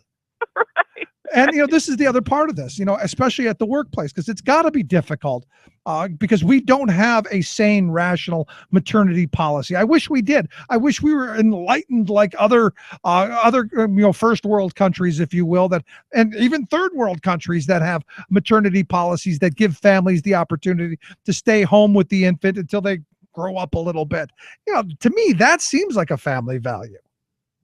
Yeah, the nursing accommodations bill, all it says is that you need to have a sanitary and private location to express breast milk when you're in the workplace. Because right now, women are being sent to the janitor's closet. Or to the bathroom. Sent to the bathroom, yes. It's happening here in Pennsylvania today. And if a smoker can get a smoke break and step outside, then I think it can be, under reasonable circumstances, you can find a space for a mother to express milk. And what's crazy about this is, we're in the 21st century. We've sent people to the moon. We've sent a little machine to Mars. Yet we're still talking like it's the 1950s. We're not giving up, though. And nor should you. And no, I think we're getting somewhere. And this is, I've had a bunch of people go, why do you care? And the reason I care is I got 2 daughters. I don't want them living in the 1950s. I hope at some point in their lifetime, we never have to have this conversation again. Right. We all had a mother or had a daughter or have a sister. There's someone in your life that you care about that will be impacted by this. It's pervasive. We're 51% of the population, and we get pregnant, and it's going to keep being a problem unless we fix it. Well, if you didn't get pregnant, then there wouldn't be any more of us. That is true. And that would be the end of us. That is true. And I don't know that that's a good thing. So how do we help? How does Rick Smith help? How does my breast Nazi wife help? How do we get this moving? I think calling the question, I keep saying this, but I really want to get to these legislators who are anti-abortion and urge them or call them out for not standing for pregnant workers. I think it's where the next step in this process is going there. Yeah, it's got to be a legislative thing, but there's also got to be that grassroots movement of people who say, you know what, this is just nonsense that we're still talking about this. And just in my view, just ludicrous. Absolutely. I couldn't agree more. All right. Any place where we can go to get some more information? Yeah, PA4womenshealth.org. I can give it to you if you want to put it up on the website or put it out on Twitter. It gives information about the package of bills. We will most certainly get it up on the website at thericksmithshow.com. Just click on Siri Stevens' name, take you right there. Siri, it's always great talking with you. Thanks for coming to town and helping with some of the cavalcade of crazy here. I appreciate it. Great. Thanks, Rick. Good talking to you. Always great having you on the program. Sari Stevens, Executive Director of Planned Parenthood, Pennsylvania. Quick break. Right back after this. Stick around. You're listening to The Rick Smith Show. We're working people. Come to talk.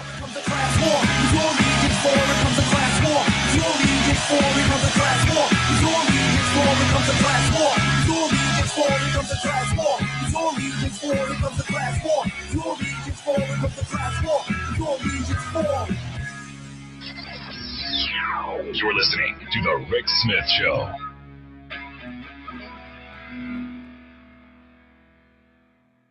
I'm Rick Smith, and this is Labor History in 2. On this day in labor history, the year was 1919. Labor leader and socialist Eugene V. Debs was sent to prison for speaking out against World War I. Debs was a well-known figure. In 1894, he had led the American Railway Union out on a strike against the Pullman Railway Car Company. 250,000 railway workers walked off the job in support of the strike until it was brutally crushed by the United States military. Debs was arrested and served time in prison for his role in the strike. Due to his popularity, government officials were alarmed by Debs' pacifist stance. So, in 1917, when he gave a speech against World War I in Canton, Ohio, he was arrested under the Espionage Act. The act had been passed a few months prior, making it illegal to interfere with the armed services recruitment efforts during wartime. At his trial in a federal court in Cleveland, Ohio, Debs defended himself. In his final statement, he explained his motivation. I am thinking this morning of the men in the mills and the factories, of the men in the mines and on the railroads. I am thinking of the women who for a paltry wage are compelled to work out their barren lives, of the little children who in this system are robbed of their childhood. He was found guilty, and so on this date, he started his 10-year sentence. In Cleveland, infuriated unionists and socialists led a protest of Debs' imprisonment. Violence broke out during the march. Mounted police and even tanks were brought in to suppress the demonstrators. In the aftermath, 2 people were killed, more were injured, and dozens were arrested. While in prison, Debs ran for president of the United States on the socialist ticket, receiving nearly 1 million votes. Finally, in 1921, President Harding commuted Debs' sentence to time served. Labor History in 2 brought to you by the Illinois Labor History Society and The Rick Smith Show. Tales of American Political History with Clinton Porter Hackney. Most of our first ladies of the United States have all led interesting lives, and some have served as a political partner to their husband, the president. But there are a few that stand out as being unique.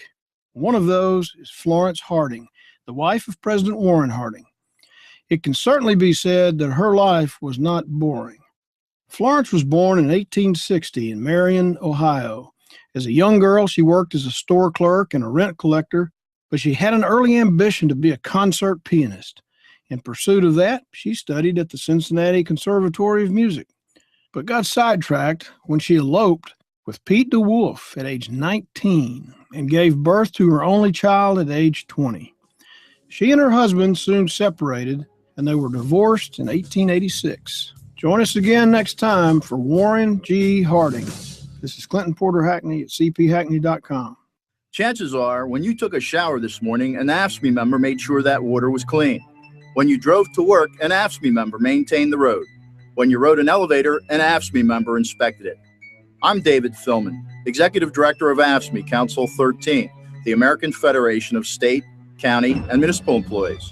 AFSCME members enforce regulations, keep prisoners behind bars, take care of patients, protect the environment, and more. The work isn't glamorous, the salaries aren't high, but AFSCME members serve the public in every aspect of our daily lives. Chances are, you'll never see that AFSCME member working in a sewage plant, diving underwater to repair a bridge, or answering a 911 call. But aren't you glad they do? For more information, visit AFSCME13.org. We are AFSCME.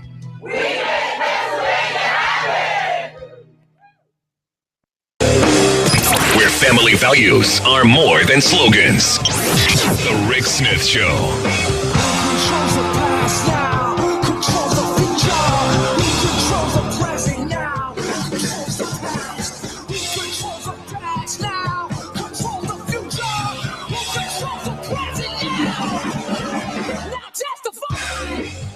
Welcome back to the Rick Smith Show.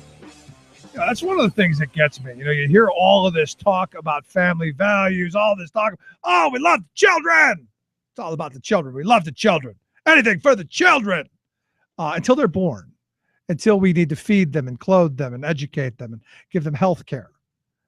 Then not so much. And one of the reasons that, you know, I had asked Sean to go over to the big rally today was to ask those questions. You know, you're so pro-birth. What do we do when they come out and they're living in poverty?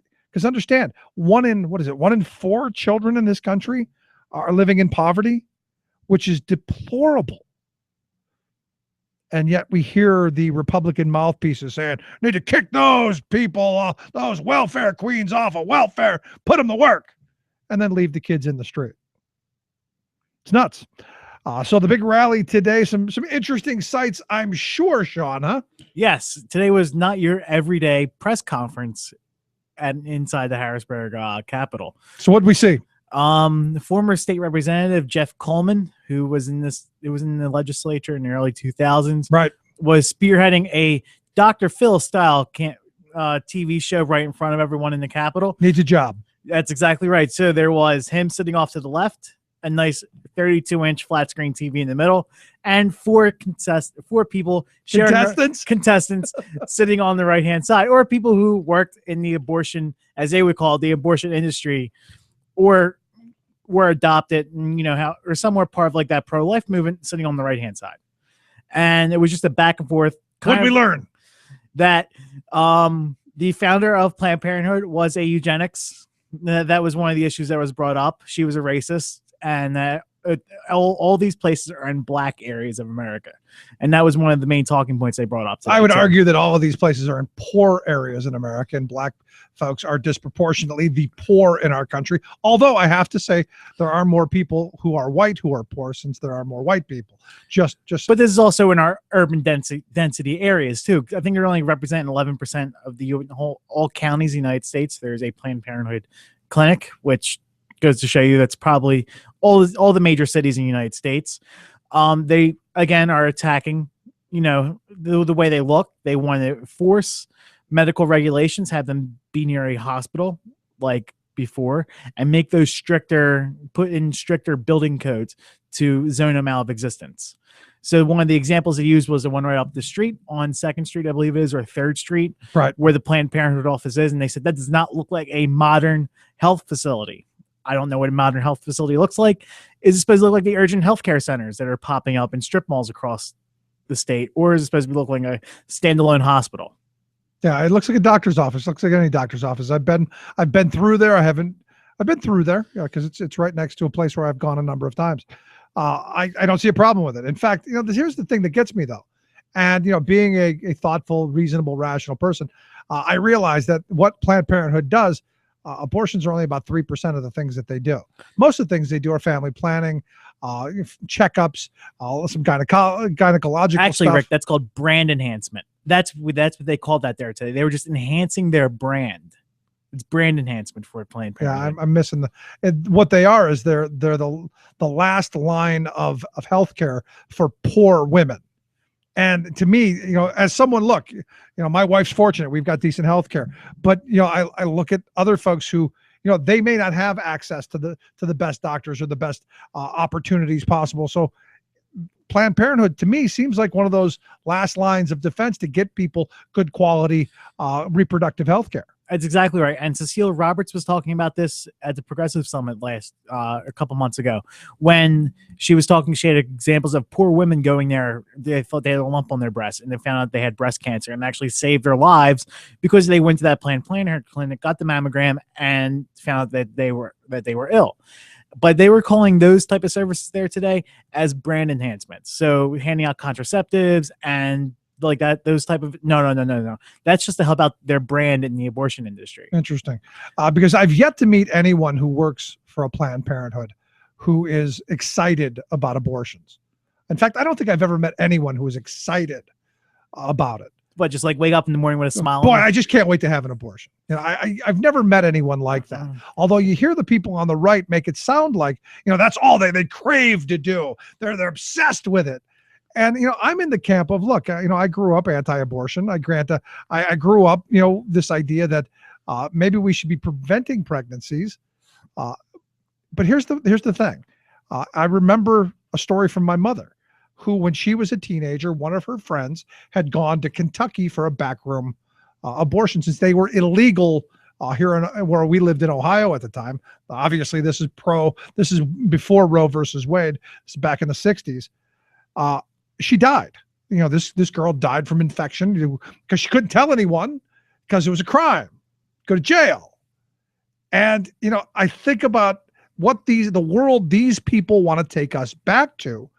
And it's not the world that I want for my daughters. Do I want my daughters to have unwanted pregnancies and end up getting abortions? No, absolutely not. But if it does happen, I want to make sure that it's safe, it's legal, and it's rare. Mm-hmm. To me, that's the rational position. And then you go, the work we should be putting in is not trying to make criminals of these folks, but to try and get them the education and the contraception and the things to protect themselves. That seems, and maybe I just too rational. Well, that they actually touched on those points there today. In the beginning, they played a video from Vox, VOX, the new website by Ezra Klein. Yeah. And they were asking people about their views on abortion. And most of the people have that middle of the road abortion. Would you ever get one? No, but it's their choice. Or would you ever consider, like, you know, if you're the guy, like, well, I wouldn't want and I would be completely against it. I wouldn't want my girlfriend to get it or my wife, but it's not going to see. It's her choice. I'm against it. I don't have a position on that because it's not my body being ravaged. It's just. But they use that video with those examples and people saying, well, as a woman, I wouldn't get one, but personally, I think other women should have the right to get one. Well, you see, like they're pro-life. They're on our side. And, you know, taking like that middle of the road approach, and they're trying to say, like, these people are with us. All right. And that they should make abortion illegal. All right. So what was the craziest thing we saw while we were there? I saw someone with a sign comparing Planned Parenthood to American ISIS. Wow. Really? Yeah. Couple of the old folks there had these signs comparing the American ISIS as Planned Parenthood for all the thousands of babies they kill a day. Wow. Did you ask any of these folks if they'd be in favor of raising their taxes to help cover the costs of these? I did not, but I honestly did not. I tried to get Mike Turzai a couple questions, but he ran off. He ran in, had my little camcorder, had my thing ready, and he just kind of took off. I went because he was getting street cred there. So was Stephen Bloom and Brad Roy. But no, these folks wouldn't vote for increasing the minimum or increasing welfare. Look at who they're pandering to. They only care about the fetus up until birth. Everything after that, on your own, kid. There you go. Well, there you go. All right. Well, sad stuff. I'm just, well, let's take a quick break right back after this. Stick around. You listen to the Rick Smith Show. The bar's still open, but man, it's slow. The tip jar's light and the register's low. The bartender don't have much to say. The regular crowd gets thinner each day. Some are maxed out all their credit cards. Some are working 2 jobs and living in cars. Minimum wage won't pay for a roof, won't pay for a drink. If you gotta have proof, just try it yourself, Mr. CEO. See how far $5.15 an hour will go. Take a part-time job at one of your stores. I bet you can't make it here anymore.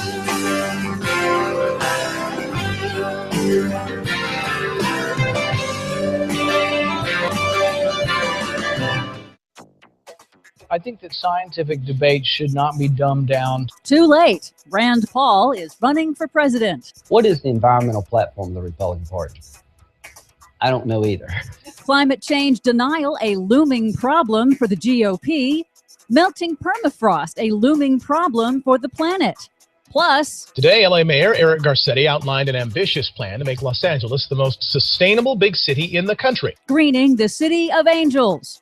All of that and more straight ahead from BradBlog.com. I'm Brad Friedman. And I'm Desi Doyen. Stand by for 6 minutes of independent green news, politics, analysis, and snarky comment. We won't be able to live the way we do with lights and air conditioning and heat if we don't have any emissions. Yes, we can. You're making stuff up, Rand Paul. If we don't have cars, we can live in the Stone Age. Nobody says we shouldn't have cars. This is your Green News Report.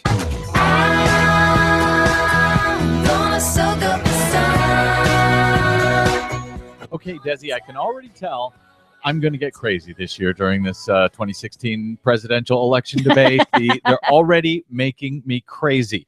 You know what's amazing? I can't believe how many people read that one issue of Newsweek back in 1975 or whenever it was, talking about the possibility of global cooling, back when there were a few scientists who thought we might be heading towards a new ice age, even while everyone else, all of the other scientists, 80% of them, thought we had global warming coming. And yet, every single Republican who talks about global warming, they all read that one issue of Newsweek back in the 70s. It's the most popular Newsweek cover, apparently, ever. Ever, apparently. All right. What kind of news do you have to make me crazy today? Well, to start, Senator Rand Paul of Coal State, Kentucky. I knew it. I knew you were going to start with Rand Paul. He announced this week that he is running for the 2016 Republican presidential nomination. Like his fellow congressional Republicans, he is a climate change denier. Anybody who's ever studied any geology knows that over periods of time, long periods of time, that the climate changes. Right. Long periods of time. Okay. I'm not sure anybody exactly knows why. Yes, they know why. They're scientists. They know exactly why it changes over long periods of time. Volcanoes, comets hit the earth. Yes, they know these things. Just because you don't, Rand Paul, doesn't mean that scientists don't understand it. All right, proceed, Desi. My guess is that the conclusions that you make from that are not conclusive. Yes, by their very nature, conclusions are conclusive. All right, really. Go ahead, Desi. Okay, so questioning how much humans are causing global warming makes Rand Paul a stage 2 climate denier. The 5 stages of climate denial are like the 5 stages of grief. First, they start with it's not happening. Then it's not us. The next, he'll probably move on to it's not that bad. And I think that the GOP will move on to it's too expensive before next year. Oh, yeah. That's already where they are. They think it's a question between saving the planet and saving the jobs. It's a completely false choice. And climate change is a looming problem for the Republican Party. Polls continue to show strong majorities of Americans want politicians to act on climate change. Last month at the Council on Foreign Relations, Republican Senator Lindsey Graham of South Carolina admitted the GOP has a problem. So I think the Republican Party has to do some soul searching, and we got to figure out where we are as a party. What is the environmental platform of the Republican Party? Deny. I don't know either. So I like to come up with one. It's deny. That's what it is. They've already come up with one, Lindsey Graham. Meanwhile, the planet continues to ignore politics. Up in the warming Arctic, permafrost is melting. That's releasing tons of greenhouse gases. The U.S. Geological Survey just measured it. And the good news is the permafrost seems to be melting too slowly to trigger abrupt climate change. But the bad news is permafrost emissions are still huge and will count against the total emissions we can safely emit in coming decades. Yeah, I think those conclusions are inconclusive. But innovations are moving ahead without the GOP. It's a vision of Los Angeles many of us wouldn't recognize. A greener city of the future where Angelinos ride bikes, take trains, or walk. Walk? Who are you? And what have you done to my local newscast? Well, the mayor of Los Angeles, Eric Garcetti, on Wednesday released the city's first long-term sustainable development plan, a framework that sets priorities for managing growth over the next 30 years and adapting to climate change. The plan's goals are challenging, but Angelinos are demanding it, according to Garcetti. I don't think that I have to tell Angelinos what to do. I think Angelinos are doing it.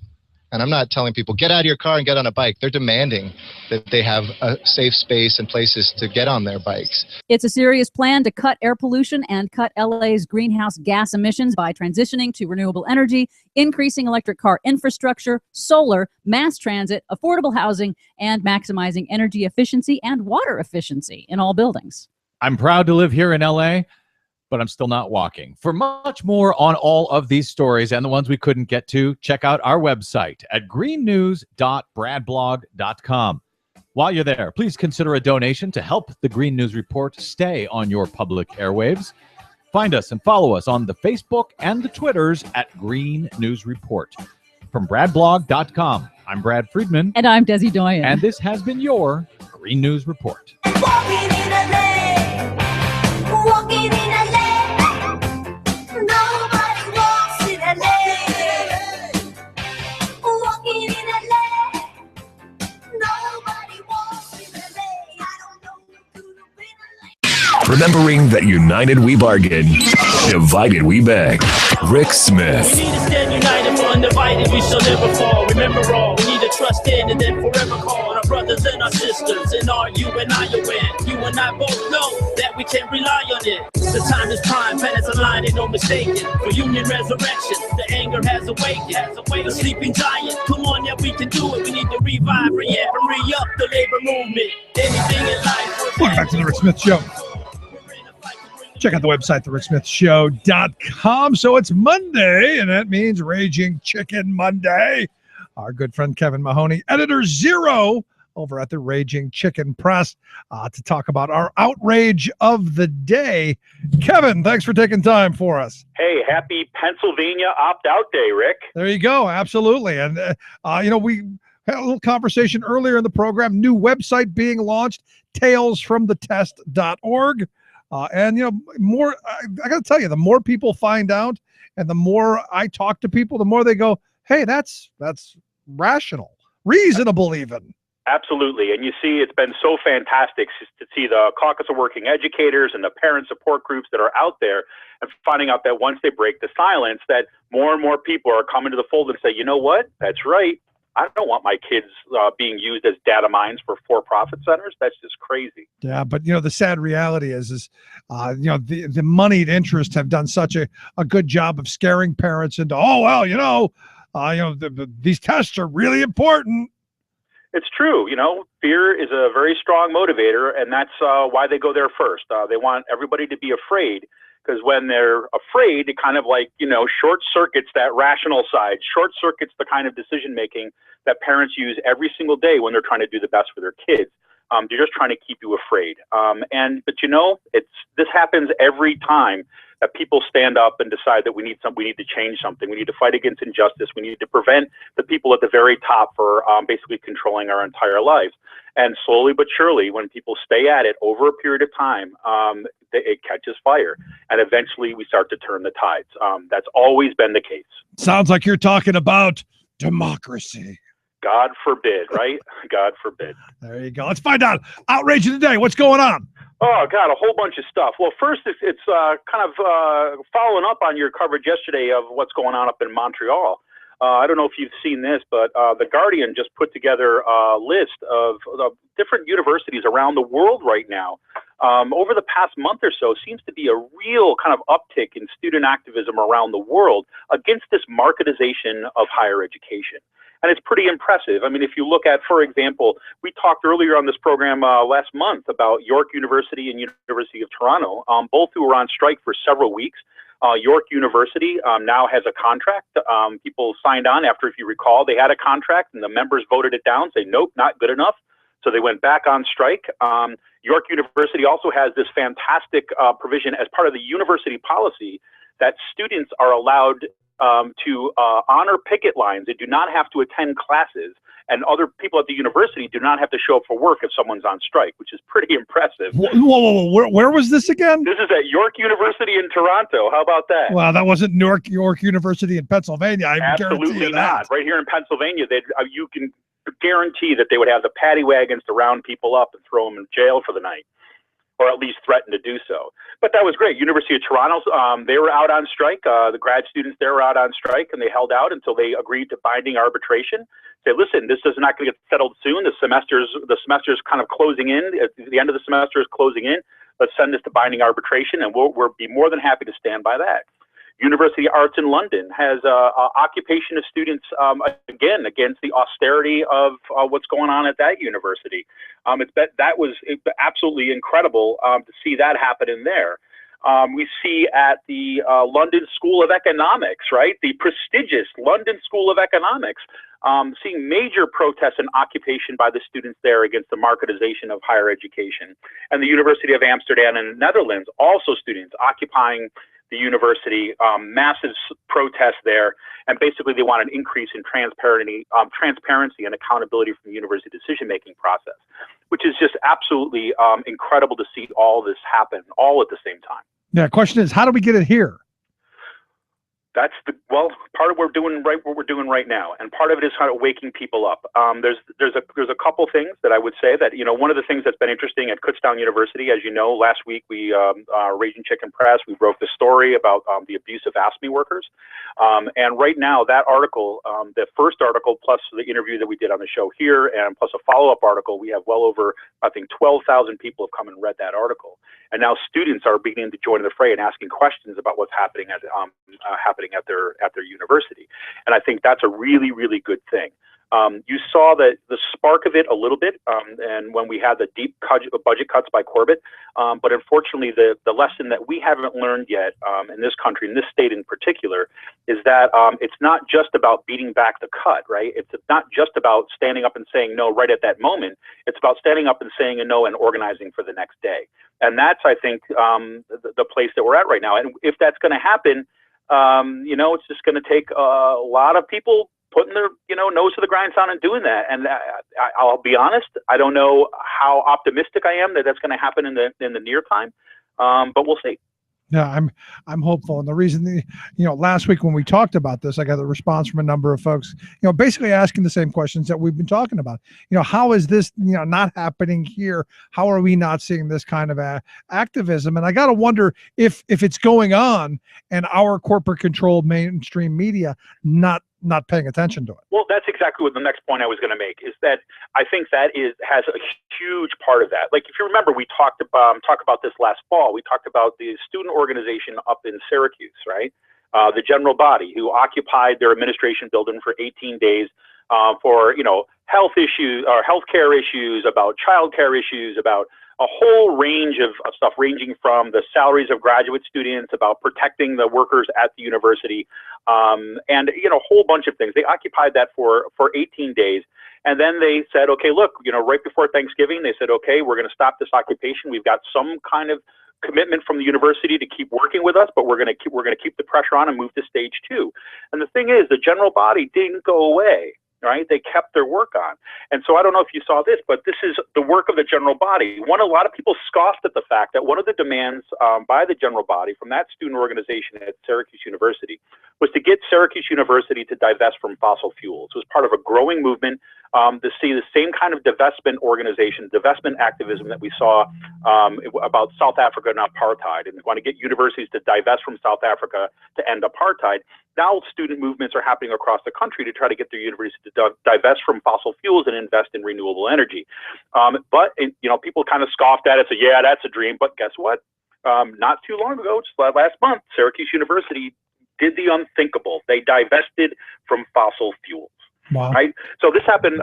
Just happened like at the end of March, and this stuff is going on, but you see it nowhere in that corporate-controlled media. I hate to be the broken record, but it underscores the need for shows like this, for alternative and progressive media outlets, to be reporting on this stuff. Because frankly, if we don't do it, nobody's going to do it. Yeah, and I remember back in the 80s. When that the whole push to end apartheid was going on, I remember people at the time saying, "Well, it's never going to happen. We're never going to be able to make the change." But you just saw an overwhelming flood of young people and sane people saying, it's something that has to end, and it eventually did. Well, yes, and there's an important lesson about the divestment movement too, as well, is that we have this myth about organization that so slowly over a period of time, everybody changes their mind and comes to the realization, the light bulb goes on, and they say, "Oh, why were we doing that? Let's change." But the truth of the matter is, it's never like that. I remember I was in college as part of a divestment movement at Syracuse University.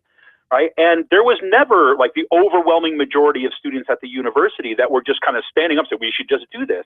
No, what it did is it took a group of committed activists to constantly be, walking and handing out flyers, walking from dorm to dorm, kind of talking about the issues until the point where we were able to bring enough pressure on the university to change. Yep. It was about the pressure. It wasn't just like random individual light bulbs going off. It was about the organized pressure that students, community members, and faculty members brought to the table.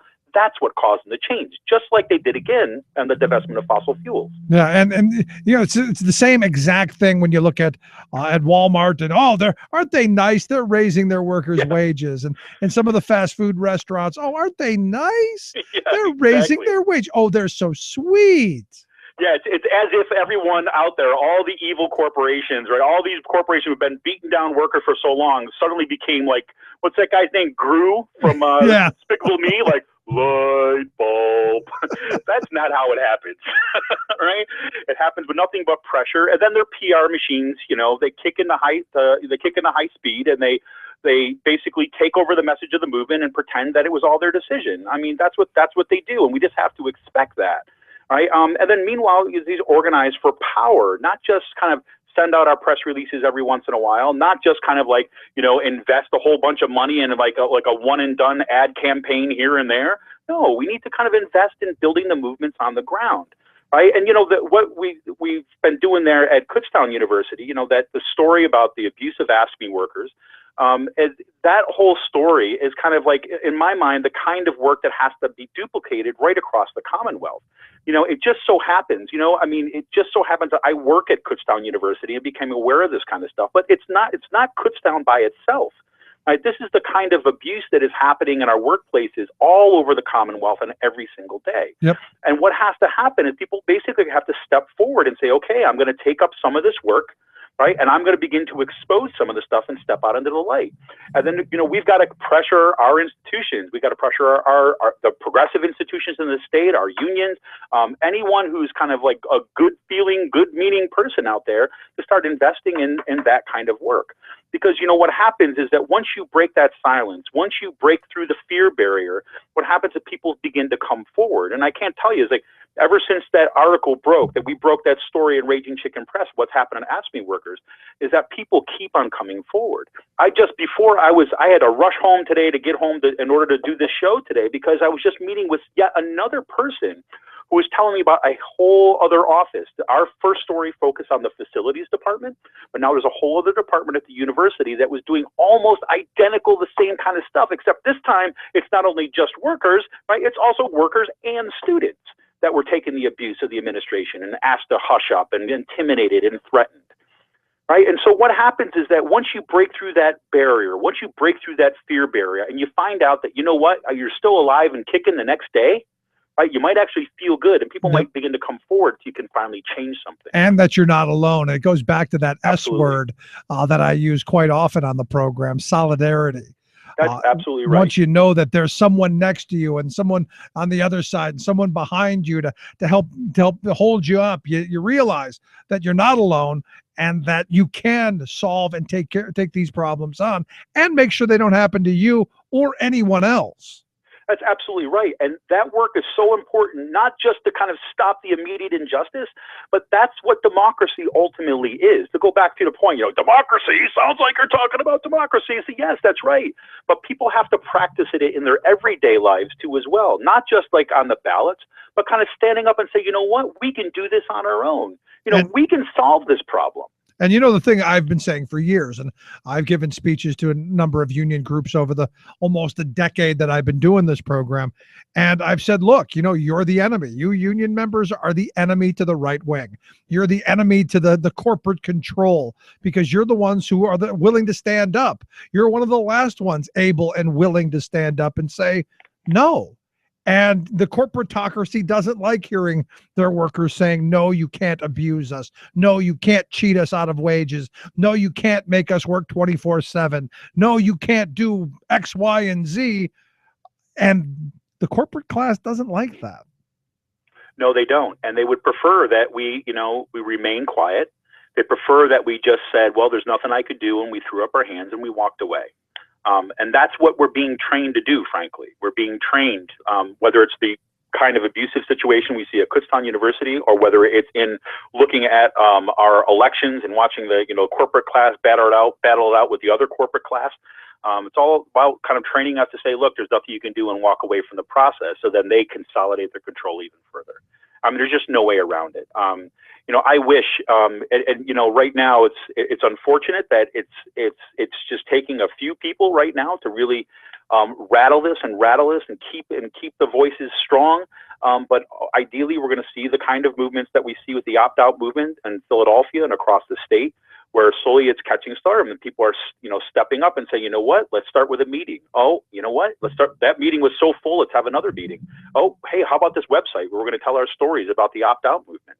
How about, that person over there broke the story about the abuse that was going on. I think it's my turn to stand up and tell the story.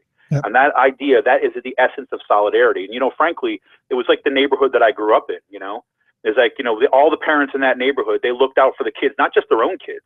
They looked out for everyone else's kids in that neighborhood, right? When they saw one kid who was mistreating someone else, that parent would come out, right? And the parents supported each other.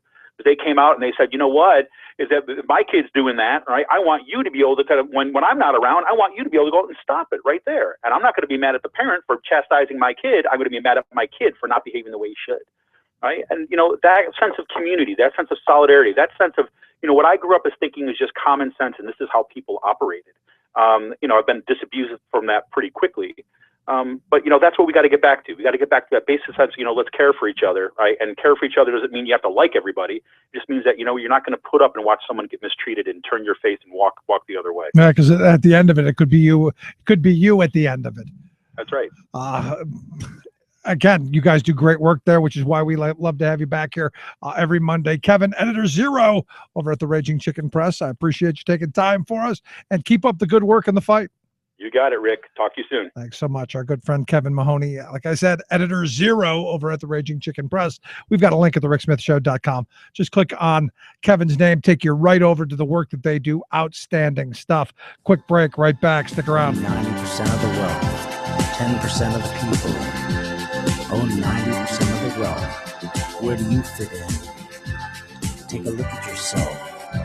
10% of the people own 90% of the wealth. Where smart policy and sound investment matters.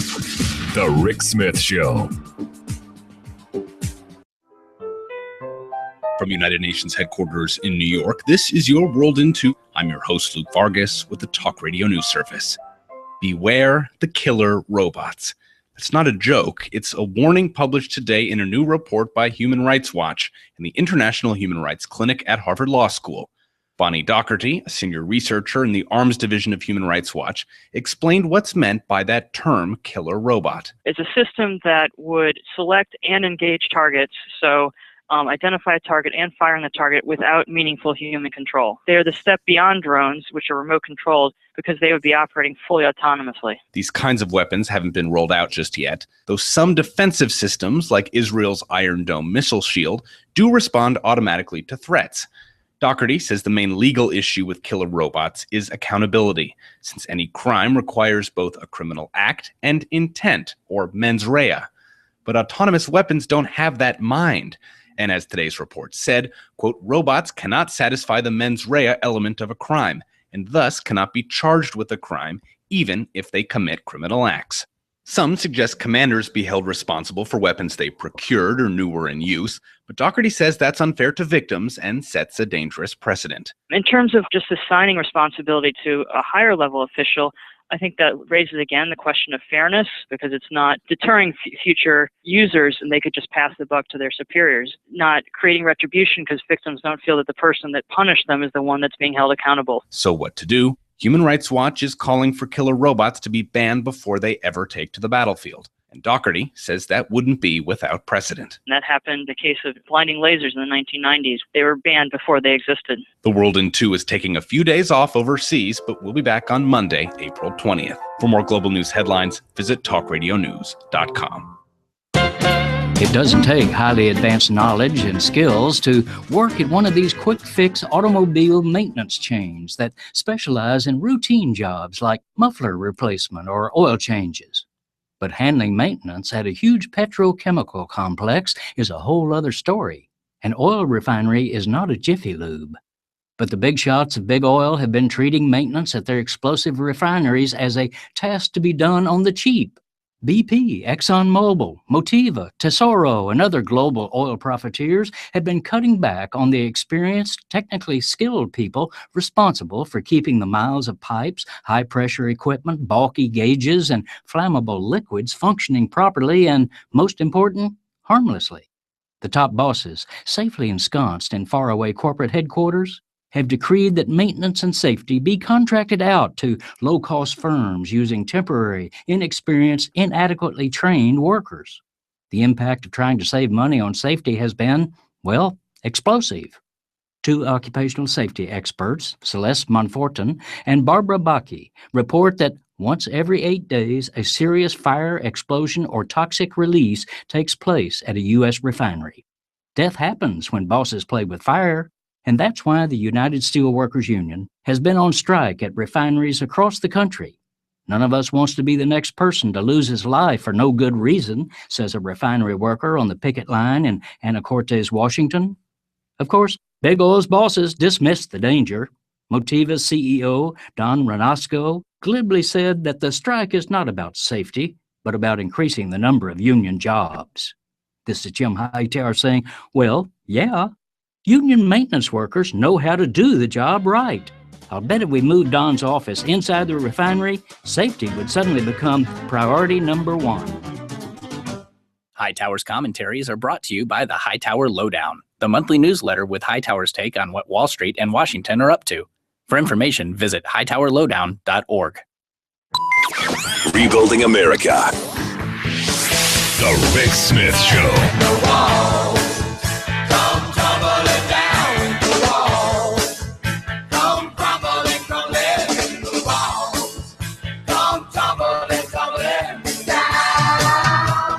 So we've been hearing a lot of stories about what's going on in California with all the water problems, the drought going on out there.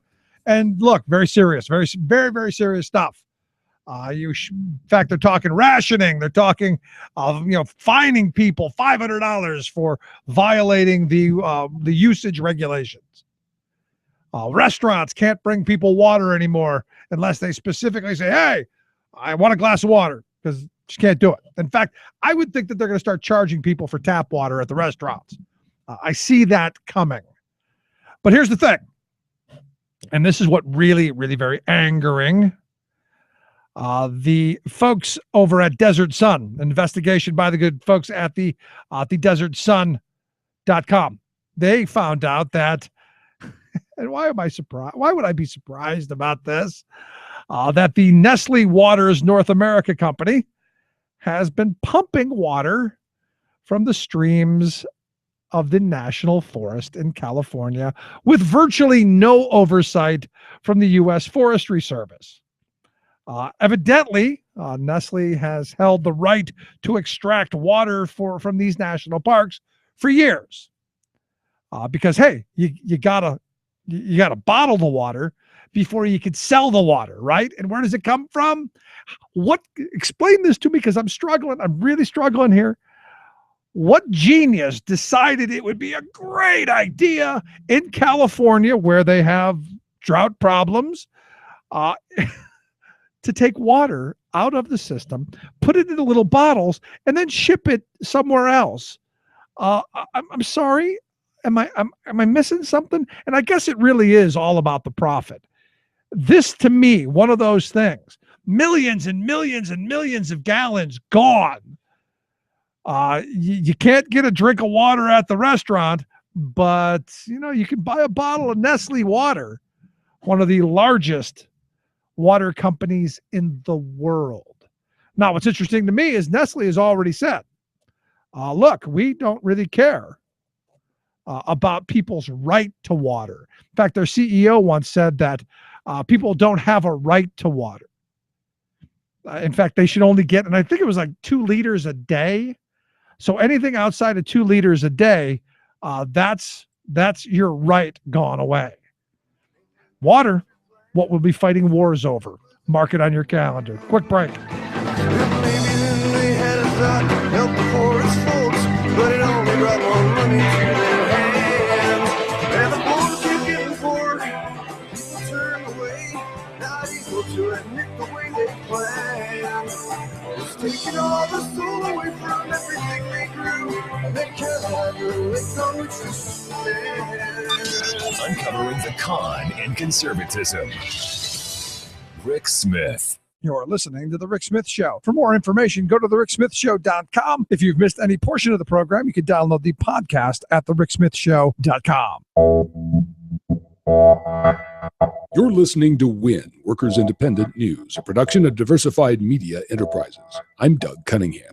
Striking doctors at the University of California picketed UCLA campuses over the weekend and will be there again Monday. Doctors are striking at all 10 UC campuses. The Union of American Physicians and Dentists, UAPD, has filed unfair labor practice charges against UC. The doctors have been trying to negotiate a first union contract for a year. Students and fellow UC workers are joining the striking student health doctors on the picket lines. The doctors have launched a new website, uchealthexposed.org, to communicate about student health services issues at UC. Gallup polls show that 53% of Americans approve of unions, but private sector union density, the percentage of the workforce in unions, is just 7% in the U.S. UNI Global Labor Union Federation General Secretary Philip Jennings told the UN recently that aggressive anti-union actions created by employers and some politicians makes organizing unions a battle in the U.S. Here's a clip from what Jennings said, courtesy of Radio Labor. We're in the United States of America, the world's #1 economy. This is the worst place in the Western Hemisphere in terms of getting access to workers, discussing with workers, having a fair opportunity to say to them, would you like union representation? This is Mitch Lawrence with a Sports Minute for Workers Independent News. There are a few lessons to be learned from the horrible incident during which the Indiana Pacers' Chris Copeland was stabbed in the stomach and elbow outside of a New York City nightclub the other day. First off, there's the old saying about nothing good happening after midnight. In this case, they were well beyond the midnight hour when Copeland and his ex-fiancée were attacked by a knife-wielding man. It was 4 o'clock in the morning. Now, we all know that NBA players are grown men and they are treated that way. There's no curfew for any teams in the league, and there shouldn't be.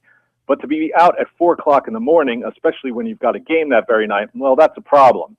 Even if you are a seldom used backup like Copeland, who is recovering from his injuries. Here's another lesson that had to be learned the hard way. 2 players for the Atlanta Hawks were also on the scene when Copeland was attacked.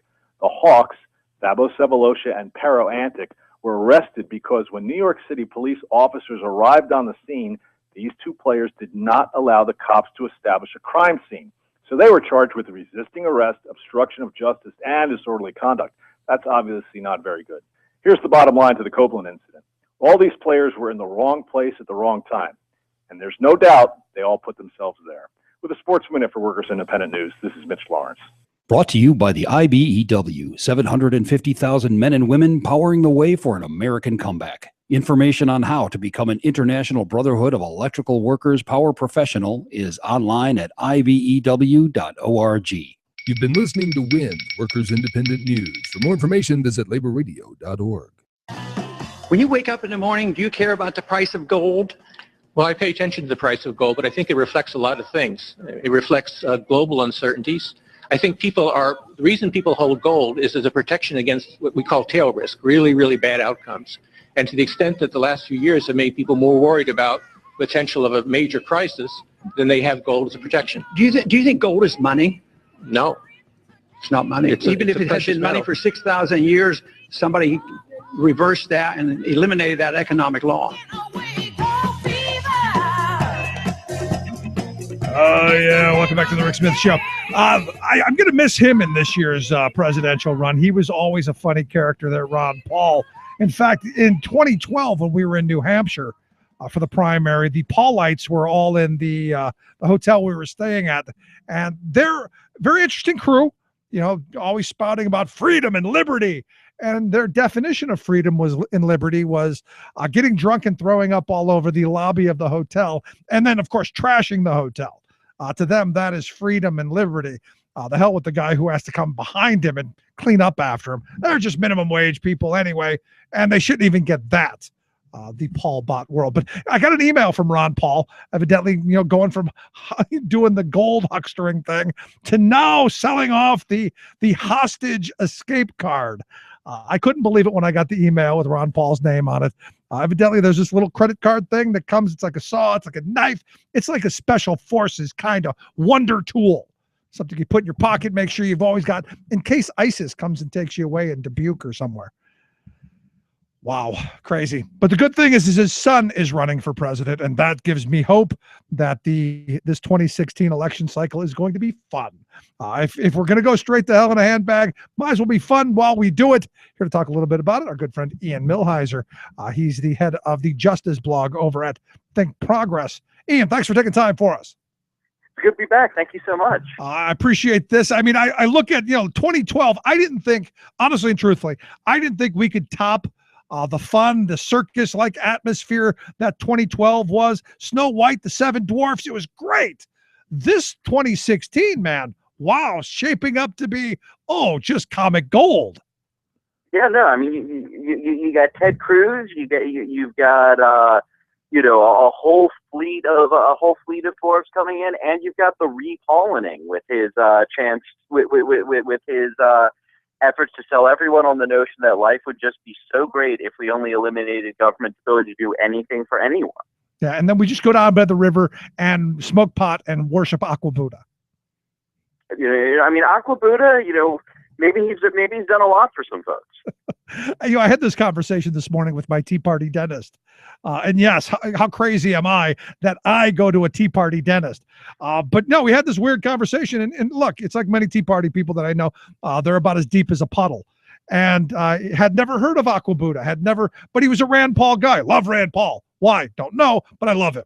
And that's the weird thing. A lot of the Paul bots, a lot of these Paul supporters, they seem to love these guys, but have no clue why. I mean, I'll confess, I think Rand Paul so far is the most fascinating person in this race. And, and the reason why is because he's offering this weird bargain that, Mitt Romney, for example, Mitt Romney, when he gave his 47% talk, that was really damaging to his candidacy. Right. But it was also a really important disclosure of his strategy. Romney was saying, look, I know I'm not going to get anyone who isn't very well off and they're going to benefit from my policies. So I better try to consolidate as many of the rich people as I can, as many of the, relatively well-off people as I can. Rand Paul, what's fascinating is selling people on this notion that, yeah, I'm going to cut your Medicare and your Medicaid, and yeah, I'm going to privatize Social Security, and yeah, I'm going to cut food stamps by 30%, and yeah, I'm going to do all these terrible things. But you, no matter how downtrodden you are, should vote for me. And he really thinks that he has a pitch that he can give to poor people, to people of color. It is fascinating to see that, he thinks this is a play that's going to work. Now, I got to be honest, I hadn't really thought of it in those terms, but you're right. He paints this picture of, the Horatio Alger without the bootstraps or the success. Yeah, and it's not just this Horatio Alger thing. The thing that makes Paul, so interesting is that he actually has some good ideas on criminal justice reform. And, and he has these ideas at a time when people are very focused on what the police are doing, when people are very focused on the fact that we have too many people being incarcerated.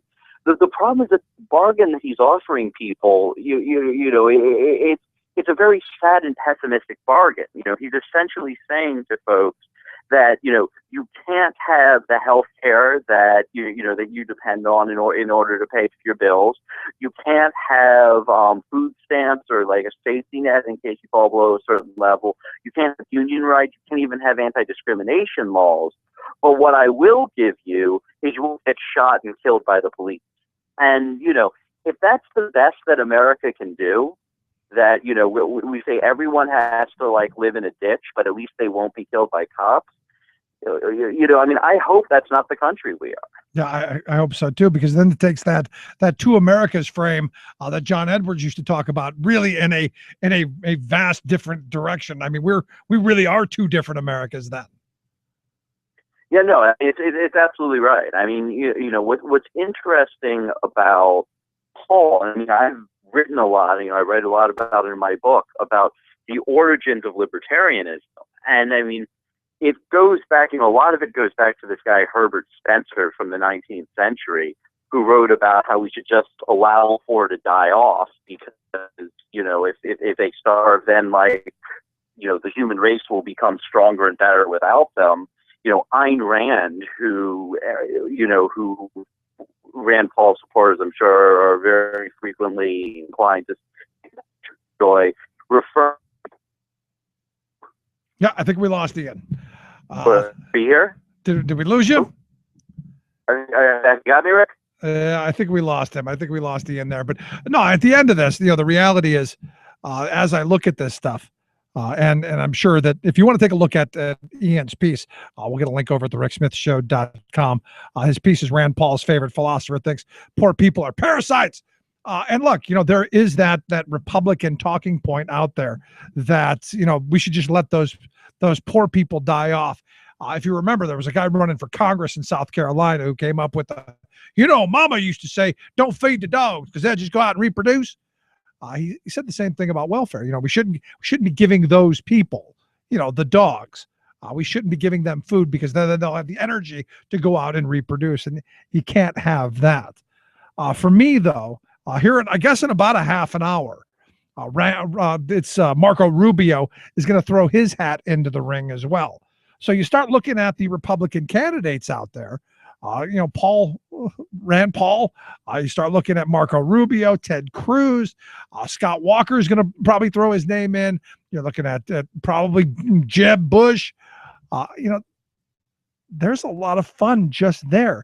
And then you're not even talking about all of the other ones that are going to come along. You know, Rick Santorum's obviously going to throw in. I think Chris Christie throws in. You know, just some really bizarre characters. And the weird thing about it is, you know, look, the Republican Party and the Democratic Party to a point have always had your fringe characters. The difference now is that those fringe characters are now senators. The fringe characters now are people who actually have titles, are actually folks who have respectable jobs. You have these cranks who now are really scary figures who have, you know, just bizarre vision of where they want to take this country that I don't think most average people get. You know, I think about some of the Tea Party people that I've met, you know, who, like I said, are about as deep as a puddle. They like him because he's a good, strong guy. Why? What policies does he pursue that you think are going to be good? And then I get platitudes. I get, well, freedom and liberty, and yeah, I'm a big freedom and liberty guy. I'm with you. But how's he going to do that? How does Rand Paul do this? I fear that what ends up happening here is that the moneyed interests buy their candidate on both sides of the ticket. Look, you know, I was asked today, are you in favor of Hillary? And I go, well, she's going to be the one that can raise $1 billion. Am I thrilled with it? Not really. In a country of $330 million, 330 million people, I think we can do better than a Clinton or a Bush. In fact, I believe we can do better than any of the names that have thrown themselves out there to do this. At least I hope we can. Now, is it going to be Hillary? Probably. You know, I don't see anyone on the Democratic side who's going to raise the money to compete.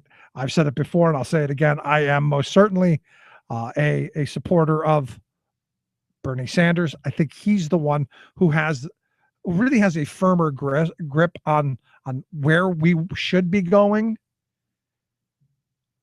But I got to tell you, this election is going to be huge, and not just at the top of the ticket, all the way down.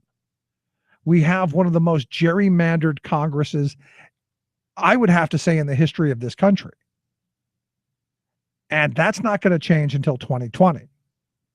So it's going to take some sane, rational people going, we got a lot of crazies in Congress that aren't doing anything. And that's what's angering to me. These are the people who are supposed to be governing us. They're supposed to be the one doing our work. Yet all I see is nonsense. All I see are really dumb hearings. Like today, for instance, I understand they had some kind of bizarre hearing on the state level, saying that the federal government has to go to term limits. It has to go to what was it, Sean, that they had that on? So it was the House and Senate state government committees, and they held this joint committee on calling for a constitutional convention for the whole entire United States. Okay, yeah, that's to curb federal government great. spending, term limits, and other stuff. That's well worth my tax dollar. Yeah, that's great. 2 hours. That's going to 2 happen. hours today. So we paid for that, right? And they actually paid their per diems to come in, paid their their hotels, their travel, all that stuff to do that. Well, maybe because it was a Monday morning, the coffee wasn't strong enough, and there you go. That we just wanted to blow off some time, and that's what we came up with. We should get the names of every person who was there, and they should all be thrown out of office. Well, it was a Darryl Metcalf and Mike Fulmer type of. All right, I'm in favor of that. Throw them out of office. So there you go. I didn't even really need to know who was there. We just get them out of office.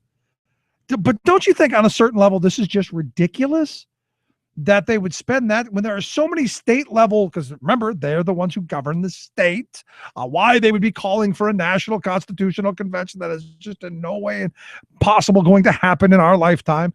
I'm just kind of confused. There's so many things wrong here. How about talking about the potholes on 2nd Street? Well, Scott Wagner did send Governor Wolf a letter about the budget today. So that happened. Oh, I can't wait to read that. Asking him why is he pulling people. He wants to see the strings attached, what those unions got to say about the budget and who pushed the strings for the budget. Someone needs to examine this guy. He really, it seems to me, he needs some psychological help because all he's got is the unions on his brain. That's all I can think. It's got to be some kind of obsession. He did have a new sign. Does he have a new sign? Out in front of the office today. What is it? It was comparing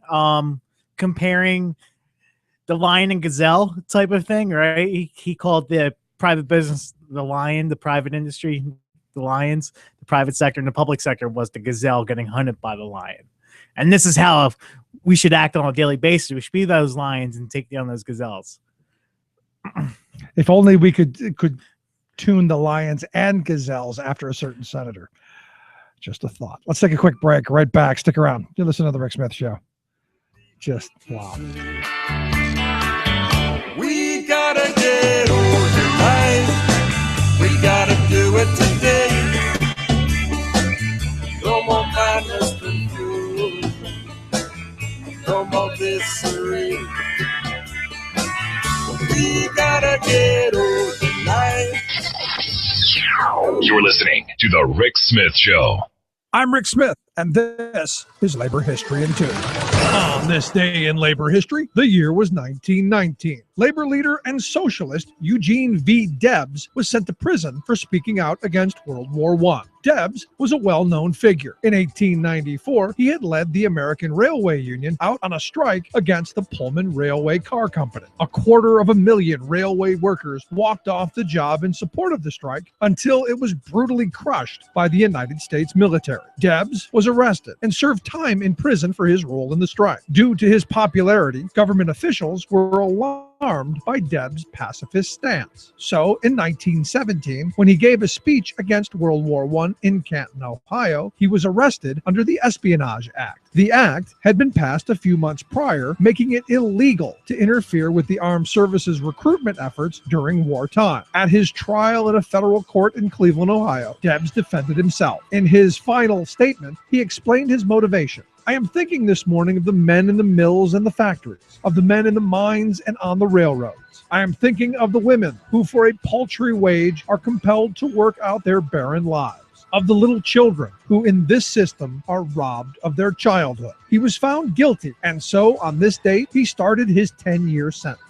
In Cleveland, infuriated unionists and socialists led a protest of Dems' imprisonment. Violence broke out during the march. Mounted police and even tanks were brought in to suppress the demonstrators.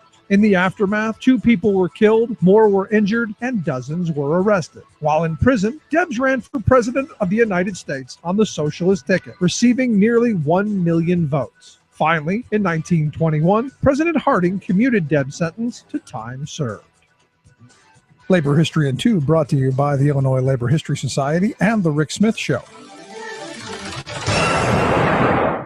Tales of American Political History with Clinton Porter Hackney. Most of our first ladies of the United States have all led interesting lives, and some have served as a political partner to their husband, the president. But there are a few that stand out as being unique. One of those is Florence Harding, the wife of President Warren Harding. It can certainly be said that her life was not boring. Florence was born in 1860 in Marion, Ohio. As a young girl, she worked as a store clerk and a rent collector, but she had an early ambition to be a concert pianist. In pursuit of that, she studied at the Cincinnati Conservatory of Music, but got sidetracked when she eloped with Pete DeWolf at age 19 and gave birth to her only child at age 20. She and her husband soon separated, and they were divorced in 1886. Join us again next time for Warren G. Harding. This is Clinton Porter Hackney at cphackney.com. Chances are, when you took a shower this morning, an AFSCME member made sure that water was clean. When you drove to work, an AFSCME member maintained the road. When you rode an elevator, an AFSCME member inspected it. I'm David Philman, Executive Director of AFSCME Council 13, the American Federation of State, County, and Municipal Employees. AFSCME members enforce regulations, keep prisoners behind bars, take care of patients, protect the environment, and more. The work isn't glamorous, the salaries aren't high, but AFSCME members serve the public in every aspect of our daily lives.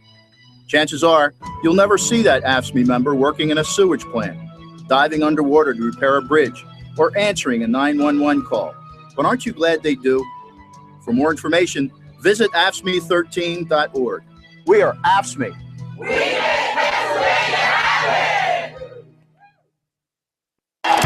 Your working class radio experience, where hard work, common sense, and rational thoughts are a reality.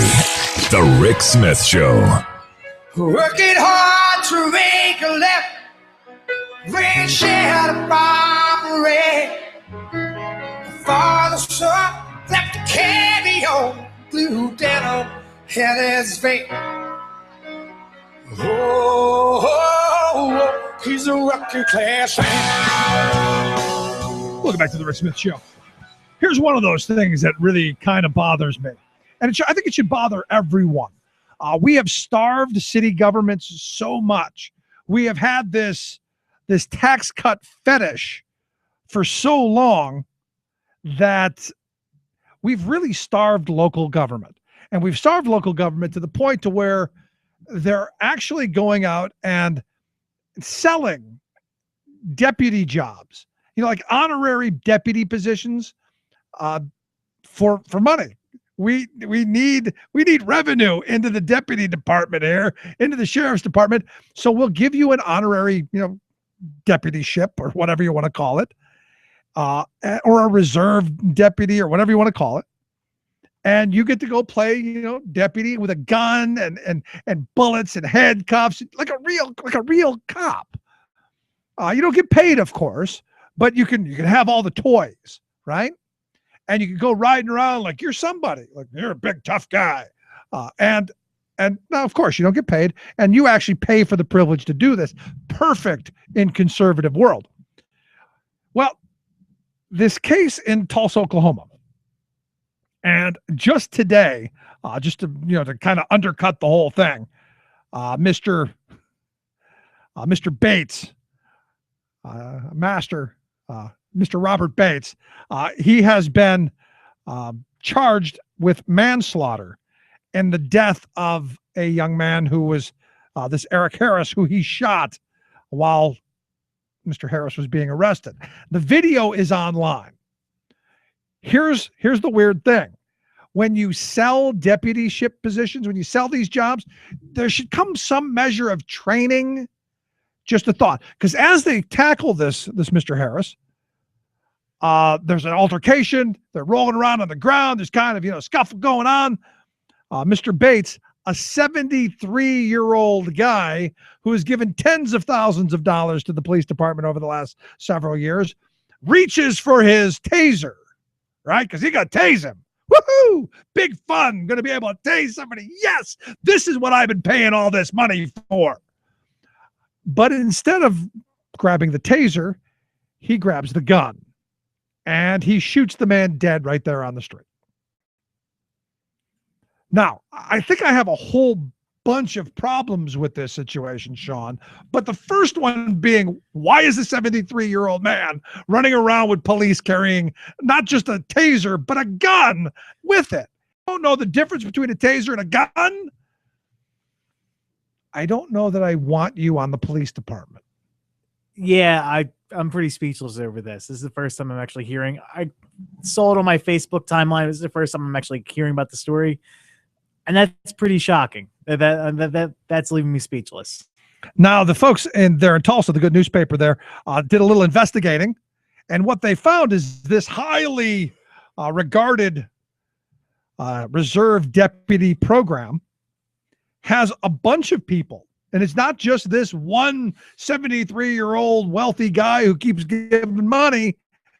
It's 130 wealthy donors in the program. So you've got 173 of these guys carrying guns, carrying tasers, who the only qualification they had for the job, man, was they gave money. How many? Wait, how big is this town? Tulsa, Oklahoma is a pretty good sized town. So you got an extra 173 people, 130 people walking around with tasers and guns because they gave you some money.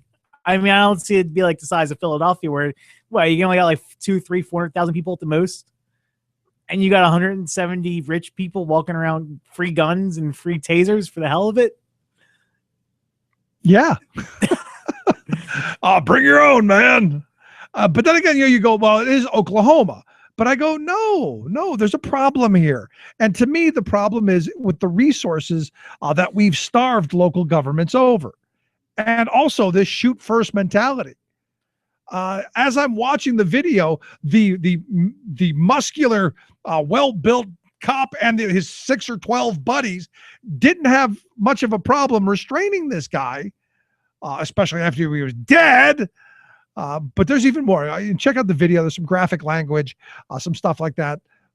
But just one of these things. Another example of white guys hunting down a black guy and shooting him. So did this guy drop the taser by the body to try to cover? Yeah, it up, no. I mean, during the video, and you actually hear the shot, and you hear him say, "Oh my, I'm sorry." Yeah, I'm sorry. Bang, dead. Oops. Yeah, I was waiting for the oops. Can I hit the restart button on that? Yeah, where's my undo? Control Z. Yeah, maybe we should be thinking. I wonder who came up with the idea of putting a. Now think about this, a 73-year-old guy with no real experience and assigning him to the Violent Crimes Task Force. Think about that for a second. I guess I don't want to be the guy who made that genius decision. Yeah, that's it. Welcome to America. Quick break, right back. We want the world and we want it now. We're going to take it anyhow. We want the airwaves. Not right wing, just right. The Rick Smith Show. Stay alive. I think that scientific debate should not be dumbed down. Too late. Rand Paul is running for president. What is the environmental platform of the Republican Party? I don't know either. Climate change denial, a looming problem for the GOP. Melting permafrost, a looming problem for the planet. Plus, today, LA Mayor Eric Garcetti outlined an ambitious plan to make Los Angeles the most sustainable big city in the country. greening the city of angels. All of that and more straight ahead from BradBlog.com. I'm Brad Friedman. And I'm Desi Doyen. Stand by for 6 minutes of independent green news, politics, analysis, and snarky comment. We won't be able to live the way we do with lights and air conditioning and heat if we don't have any emissions. Yes, we can. You're making stuff up, Rand Paul. If we don't have cars, we can live in the Stone Age. Nobody says we shouldn't have cars. This is your Green News Report.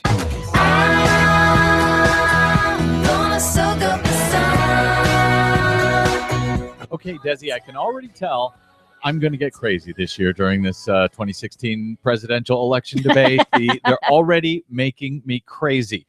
You know what's amazing? I can't believe how many people read that one issue of Newsweek back in 1975 or whenever it was, talking about the possibility of global cooling, back when there were a few scientists who thought we might be heading towards a new ice age, even while everyone else, all of the other scientists, 80% of them, thought we had global warming coming. And yet, every single Republican who talks about global warming, they all read that one issue of Newsweek back in the 70s. It's the most popular Newsweek cover, apparently, ever. Ever, apparently. All right.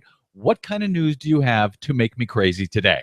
Well, to start, Senator Rand Paul of Coal State, Kentucky. I knew it. I knew you were going to start with Rand Paul. He announced this week that he is running for the 2016 Republican presidential nomination. Like his fellow congressional Republicans, he is a climate change denier. Anybody who's ever studied any geology knows that over periods of time, long periods of time, that the climate changes. Right. Long periods of time. Okay.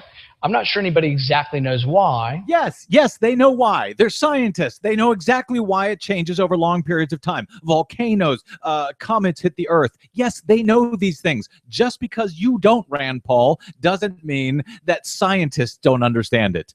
All right, proceed, Desi. My guess is that the conclusions that you make from that are not conclusive. Yes, by their very nature, conclusions are conclusive. All right, really. Go ahead, Desi. Okay, so questioning how much humans are causing global warming makes Rand Paul a stage 2 climate denier. The 5 stages of climate denial are like the 5 stages of grief. First, they start with it's not happening.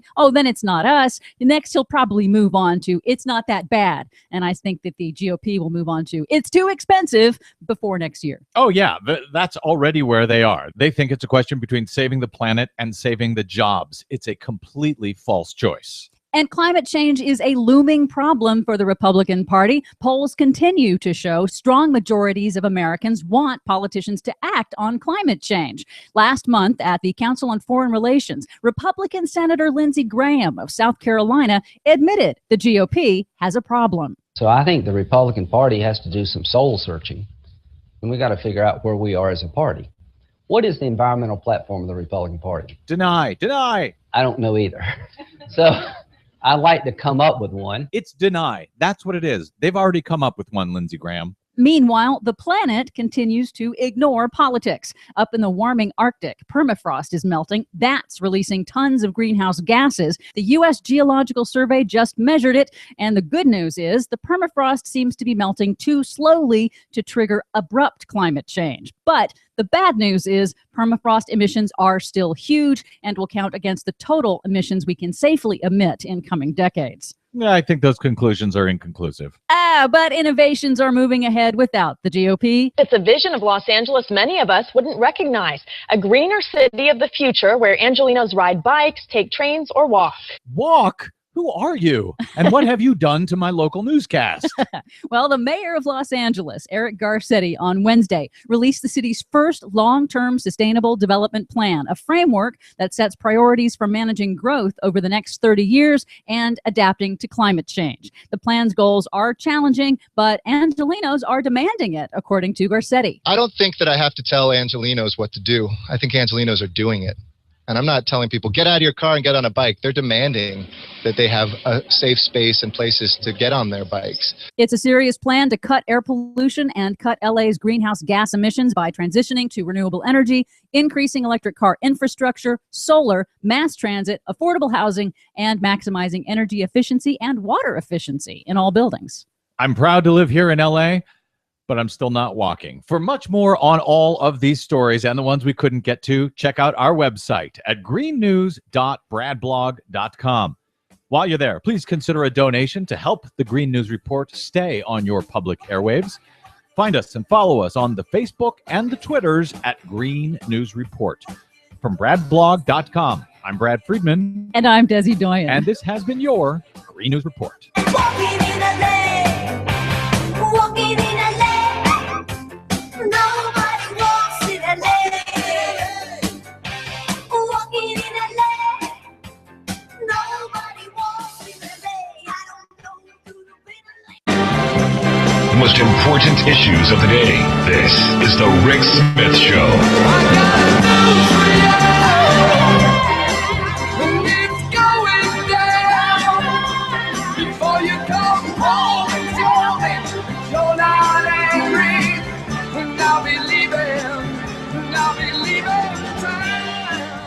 Welcome back to the Rick Smith Show.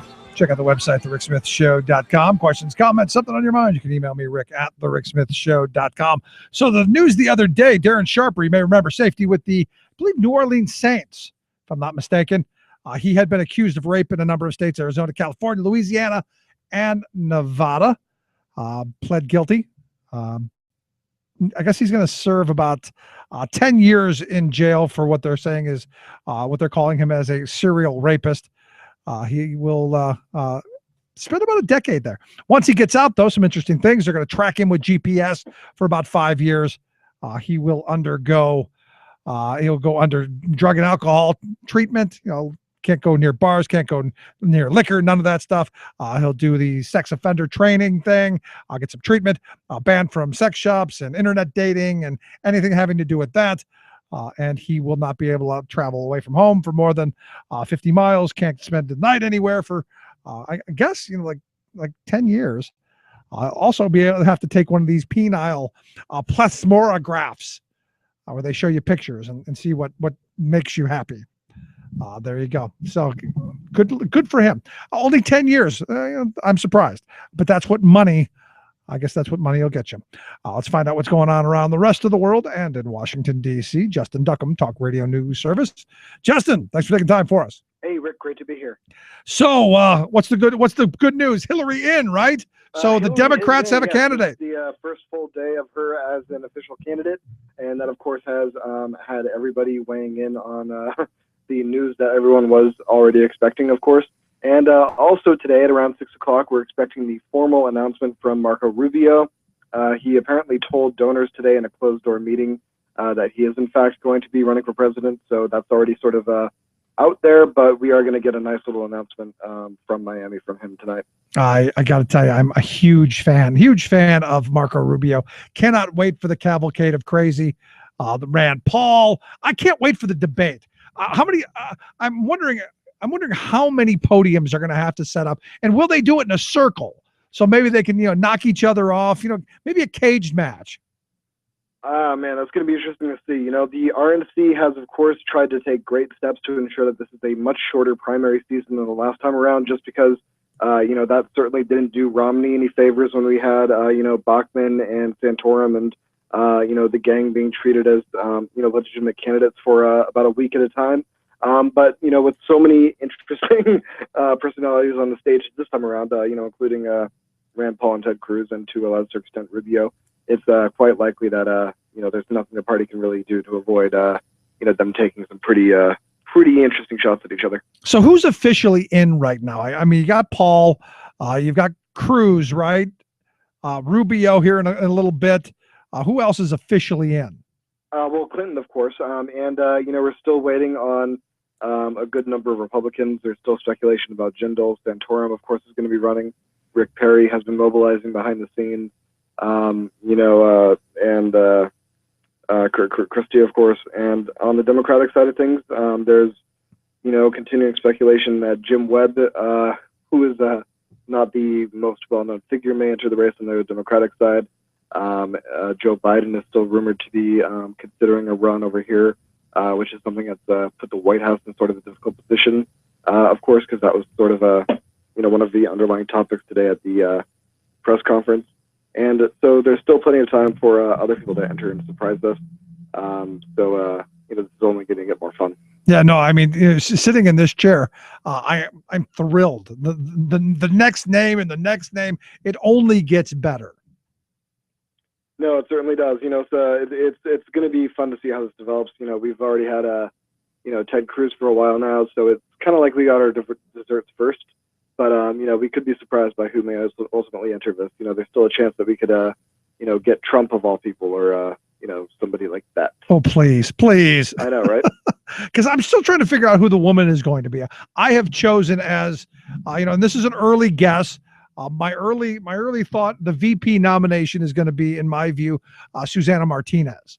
I think she helps with a whole bunch of categories, and I don't think she's going to be the top of the ticket, but I think the bottom of it. Who's the female candidate going to be? Because they've got to have at least one. Will it be Senator Brett Baggs? Right now, sort of the go-to female candidate for the Republicans right now. She's the former, I believe, president of Hewlett-Packard, who challenged Barbara Boxer for her Senate seat a number of years ago unsuccessfully. But she certainly is getting a lot of attention. She's been doing sort of the usual rounds. She's been coming, to D.C. pretty frequently to address the Heritage Foundation and other organizations who would help put that sort of presidential run in place. And is sort of one of the bigger names in the party in terms of people who have private industry experience who would be running, which is something I'm sure that would appeal to a good number of Republicans. See, that's what my producer Sean said. That was his belief, that who she was going to be. I was thinking, maybe Senator Bread Bags. She got a little bump out of the the whole bread bag thing. I see that as a nice little gimmick. I think. No, I mean, you could still be surprised. Ayotte Senator Kelly Ayotte from New Hampshire has been rumored to be another potential candidate on the the female side of things. There's also the far-flung at this point possibility of Elizabeth Warren, but she, of course, would not be the. Well, she wouldn't be on the Republican side either. Yeah. But here's the thing, and this is what as I'm watching this whole thing unfold, I gotta wonder how many of these people are throwing their name in just to set up super PACs to bilk donors and put money in their pockets. I mean, at some point, if you're one of these outside candidates, there's no way, in my view, you're going to see Rubio or Cruz or Rand Paul. I just don't see it. But I do see them raising a ton of money. Yeah, I mean, there's a chance to do that, and there's also a chance that perhaps you could pull sort of a Mike Huckabee and use this sort of position as being a presidential contender to land some kind of lucrative deal down the road. He makes a good sum of money on book deals in his TV show, and I'm sure there are a lot of people out there who are joining the race with less than clean intentions, and hopefully trying to become sort of the Sarah Palin bankable Republican superstar. You really have to look at these intentions. There are some people here who are certainly not going to be the nominee. Ted Cruz, of course, is sort of a foregone conclusion. Rand Paul, as well as a certain kind of a dark horse. And I guess at this point, Rubio has been considered by 538 as the only contender so far who could actually have a chance of challenging Clinton, even though there's been a good number of polls that have showed that he doesn't do very well, not even in Florida, his home state. Yeah, and maybe he'll vote for an immigration bill that it's also worth noting that he's one of the more wishy-washy senators. He has made a number of bold statements that have gone up against the party, and then almost within hours has sort of buckled against them. Support for the immigration bill is one of those, and we've seen a number of incidents where he's sort of weaseled away. So I have a feeling that's going to certainly sink him pretty early on, considering he can't maintain a position for more than a few days. Yeah. All right, let's move on. The Iran nuclear deal. What's going on here? Well, today the administration sent Secretary of State John Kerry as well as Secretary of Energy Moniz to the Capitol to speak with House members on this. We are expecting them to attend another hearing tomorrow before the Senate, which is likely going to draw quite a bit of attention. And this is happening right now while the White House is trying to move forward, with the negotiations, as well as securing a situation wherein legislation will not be passed that would essentially require a good chunk of congressional input into any of these negotiations. There's been a lot of support coming right now from Republicans for a bill that would essentially give Congress the sort of final say in whether or not this agreement would move forward, and therefore subjected to sort of hyper-partisan wins. And this is something, of course, that has slowly been gaining Democratic support, including from Senator Chuck Schumer, who is predicted at this point to likely be the next Democratic leader, and is something that the White House today has signaled once again that they are going to veto if it moves forward. So it's sort of the selling game, but also sort of the warning game right now, urging senators not to move forward with this kind of legislation. We will see. And finally, president's got to be pretty happy with the latest Gallup poll. Republicans not so much.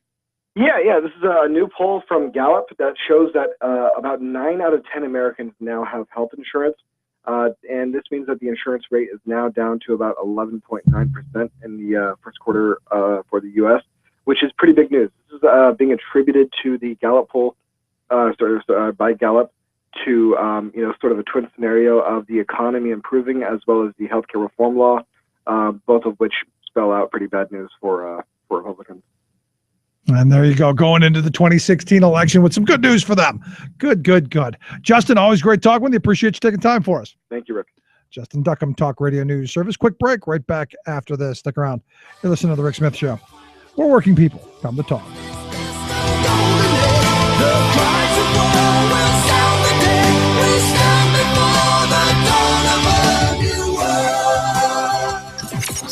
Radio of, for, and by we the working people. The Rick Smith Show. From United Nations headquarters in New York, this is your World in 2. I'm your host, Luke Vargas, with the Talk Radio News Service. Beware the killer robots. It's not a joke. It's a warning published today in a new report by Human Rights Watch and the International Human Rights Clinic at Harvard Law School.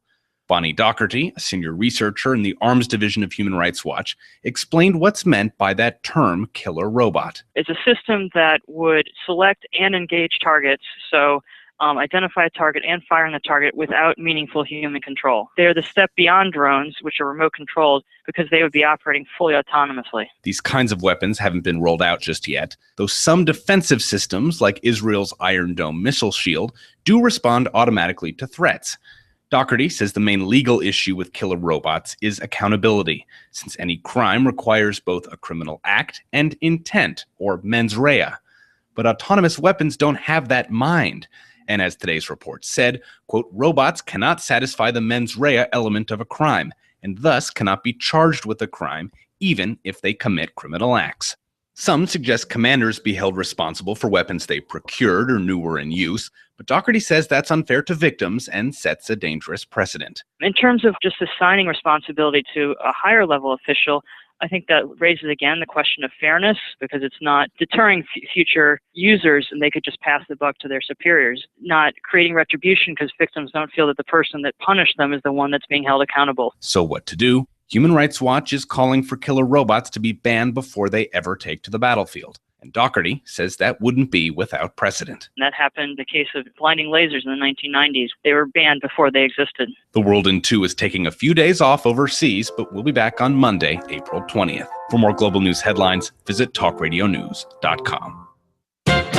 It doesn't take highly advanced knowledge and skills to work at one of these quick-fix automobile maintenance chains that specialize in routine jobs like muffler replacement or oil changes. But handling maintenance at a huge petrochemical complex is a whole other story. An oil refinery is not a Jiffy Lube. But the big shots of big oil have been treating maintenance at their explosive refineries as a task to be done on the cheap. BP, ExxonMobil, Motiva, Tesoro, and other global oil profiteers have been cutting back on the experienced, technically skilled people responsible for keeping the miles of pipes, high-pressure equipment, bulky gauges, and flammable liquids functioning properly and, most important, harmlessly. The top bosses, safely ensconced in faraway corporate headquarters, have decreed that maintenance and safety be contracted out to low-cost firms using temporary, inexperienced, inadequately trained workers. The impact of trying to save money on safety has been Well, explosive. Two occupational safety experts, Celeste Monfortin and Barbara Baki, report that once every 8 days, a serious fire, explosion, or toxic release takes place at a U.S. refinery. Death happens when bosses play with fire, and that's why the United Steelworkers Union has been on strike at refineries across the country. None of us wants to be the next person to lose his life for no good reason, says a refinery worker on the picket line in Anacortes, Washington. Of course, big oil's bosses dismissed the danger. Motiva's CEO, Don Ranasco, glibly said that the strike is not about safety, but about increasing the number of union jobs. This is Jim Hightower saying, well, yeah, union maintenance workers know how to do the job right. I'll bet if we moved Don's office inside the refinery, safety would suddenly become priority number one. Hightower's commentaries are brought to you by the Hightower Lowdown, the monthly newsletter with Hightower's take on what Wall Street and Washington are up to. For information, visit hightowerlowdown.org. Your proud defender of the American dream, Rick Smith.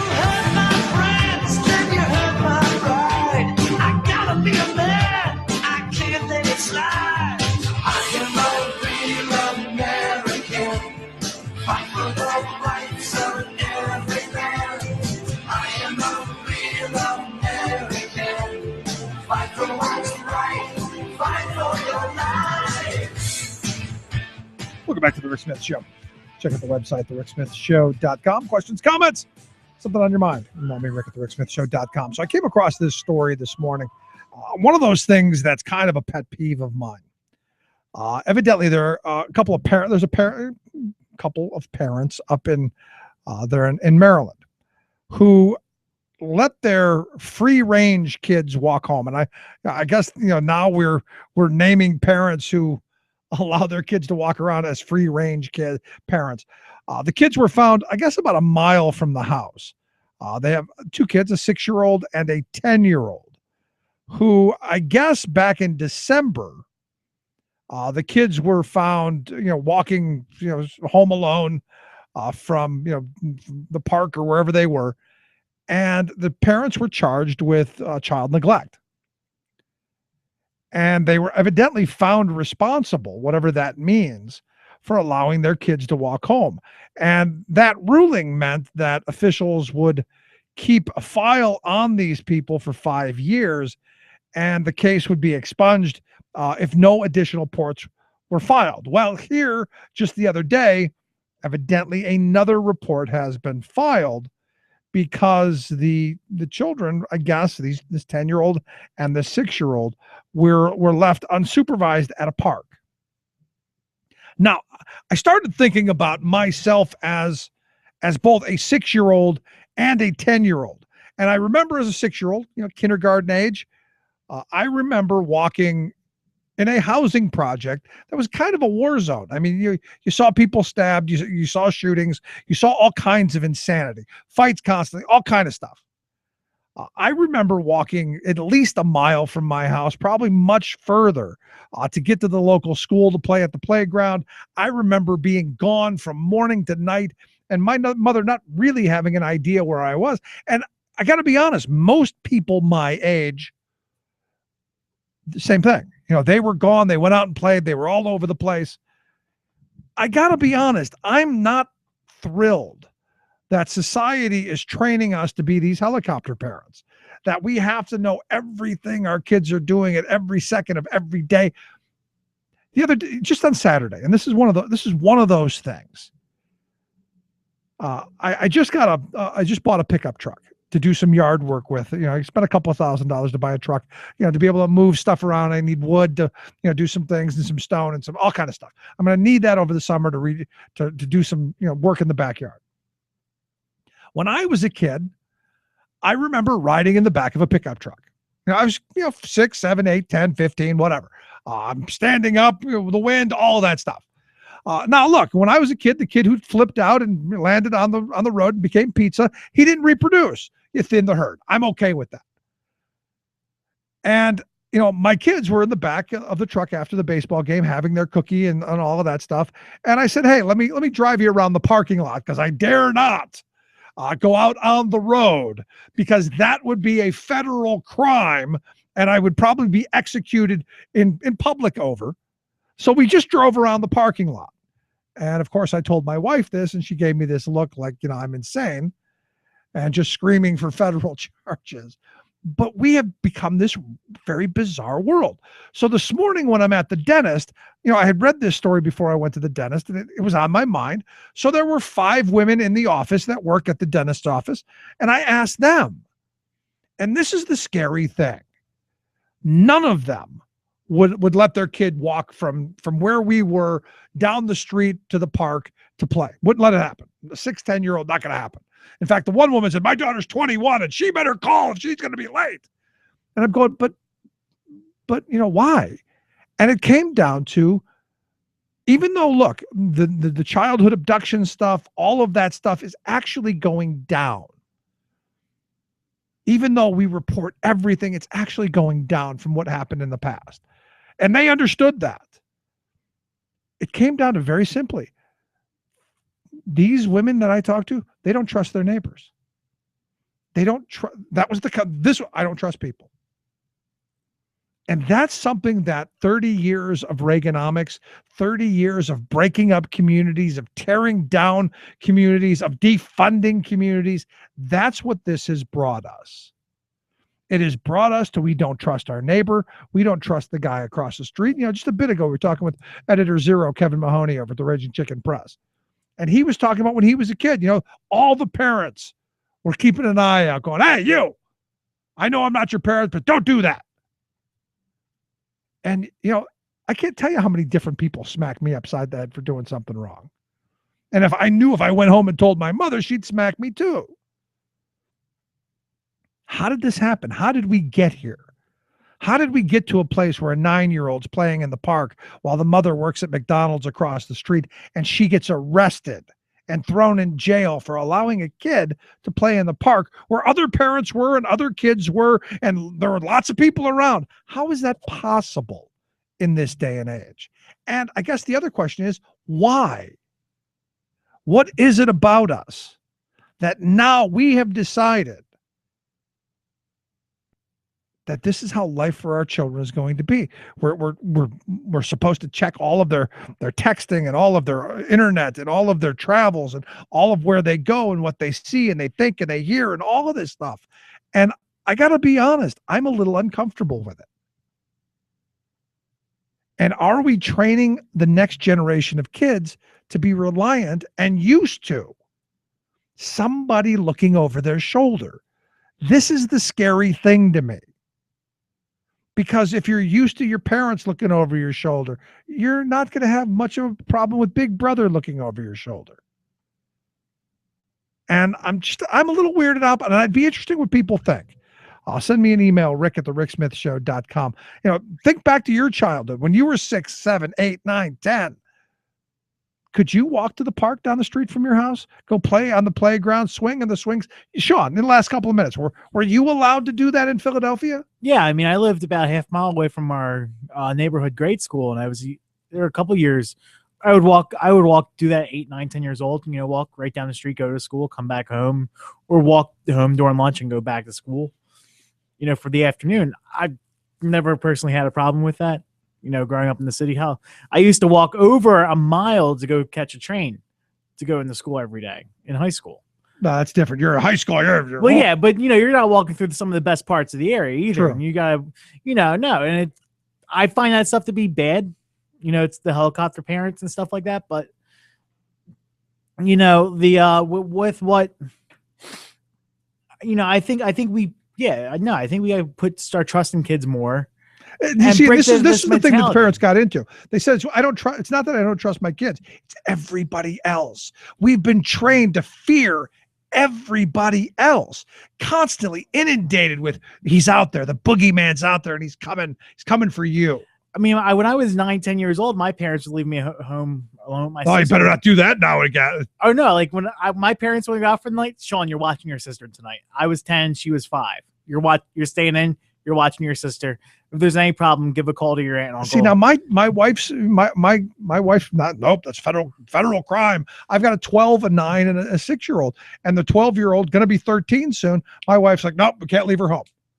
And I'm going, why? If something happens, just the end of the world. And it's that if something happens, it's just crazy to me. Anyway, if you missed any portion of the program, thericksmithshow.com. That's where you go to get the podcast, the Rick Smith Show app on your smartphone. Take the program on the go wherever you go. And as always, you can email me, rick@thericksmithshow.com. Thanks for being here. Going to take tomorrow off. Got a big board meeting to attend. But we will be back live and in the studio on Wednesday as we continue our journey to save America. Thanks for being here.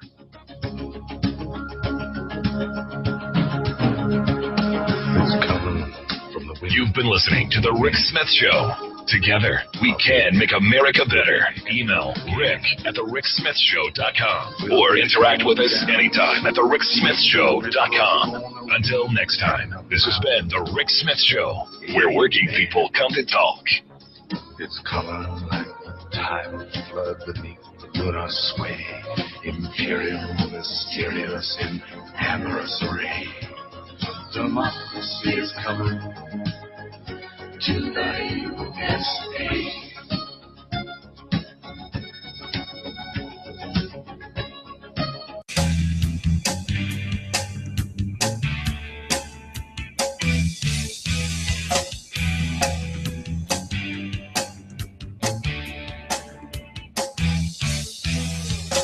We see the storm out on the horizon.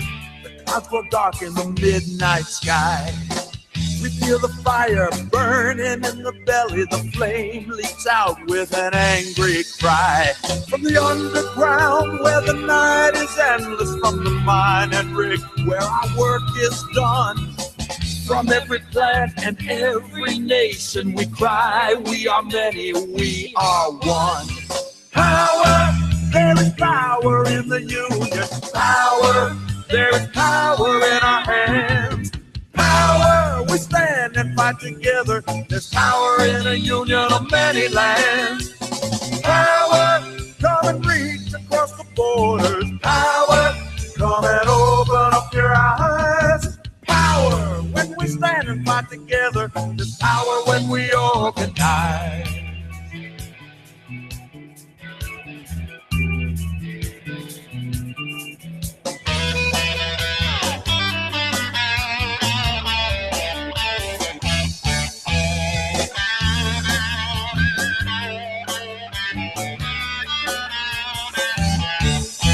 Fight the power of one with the power of many. You fight the power of evil with the power of right.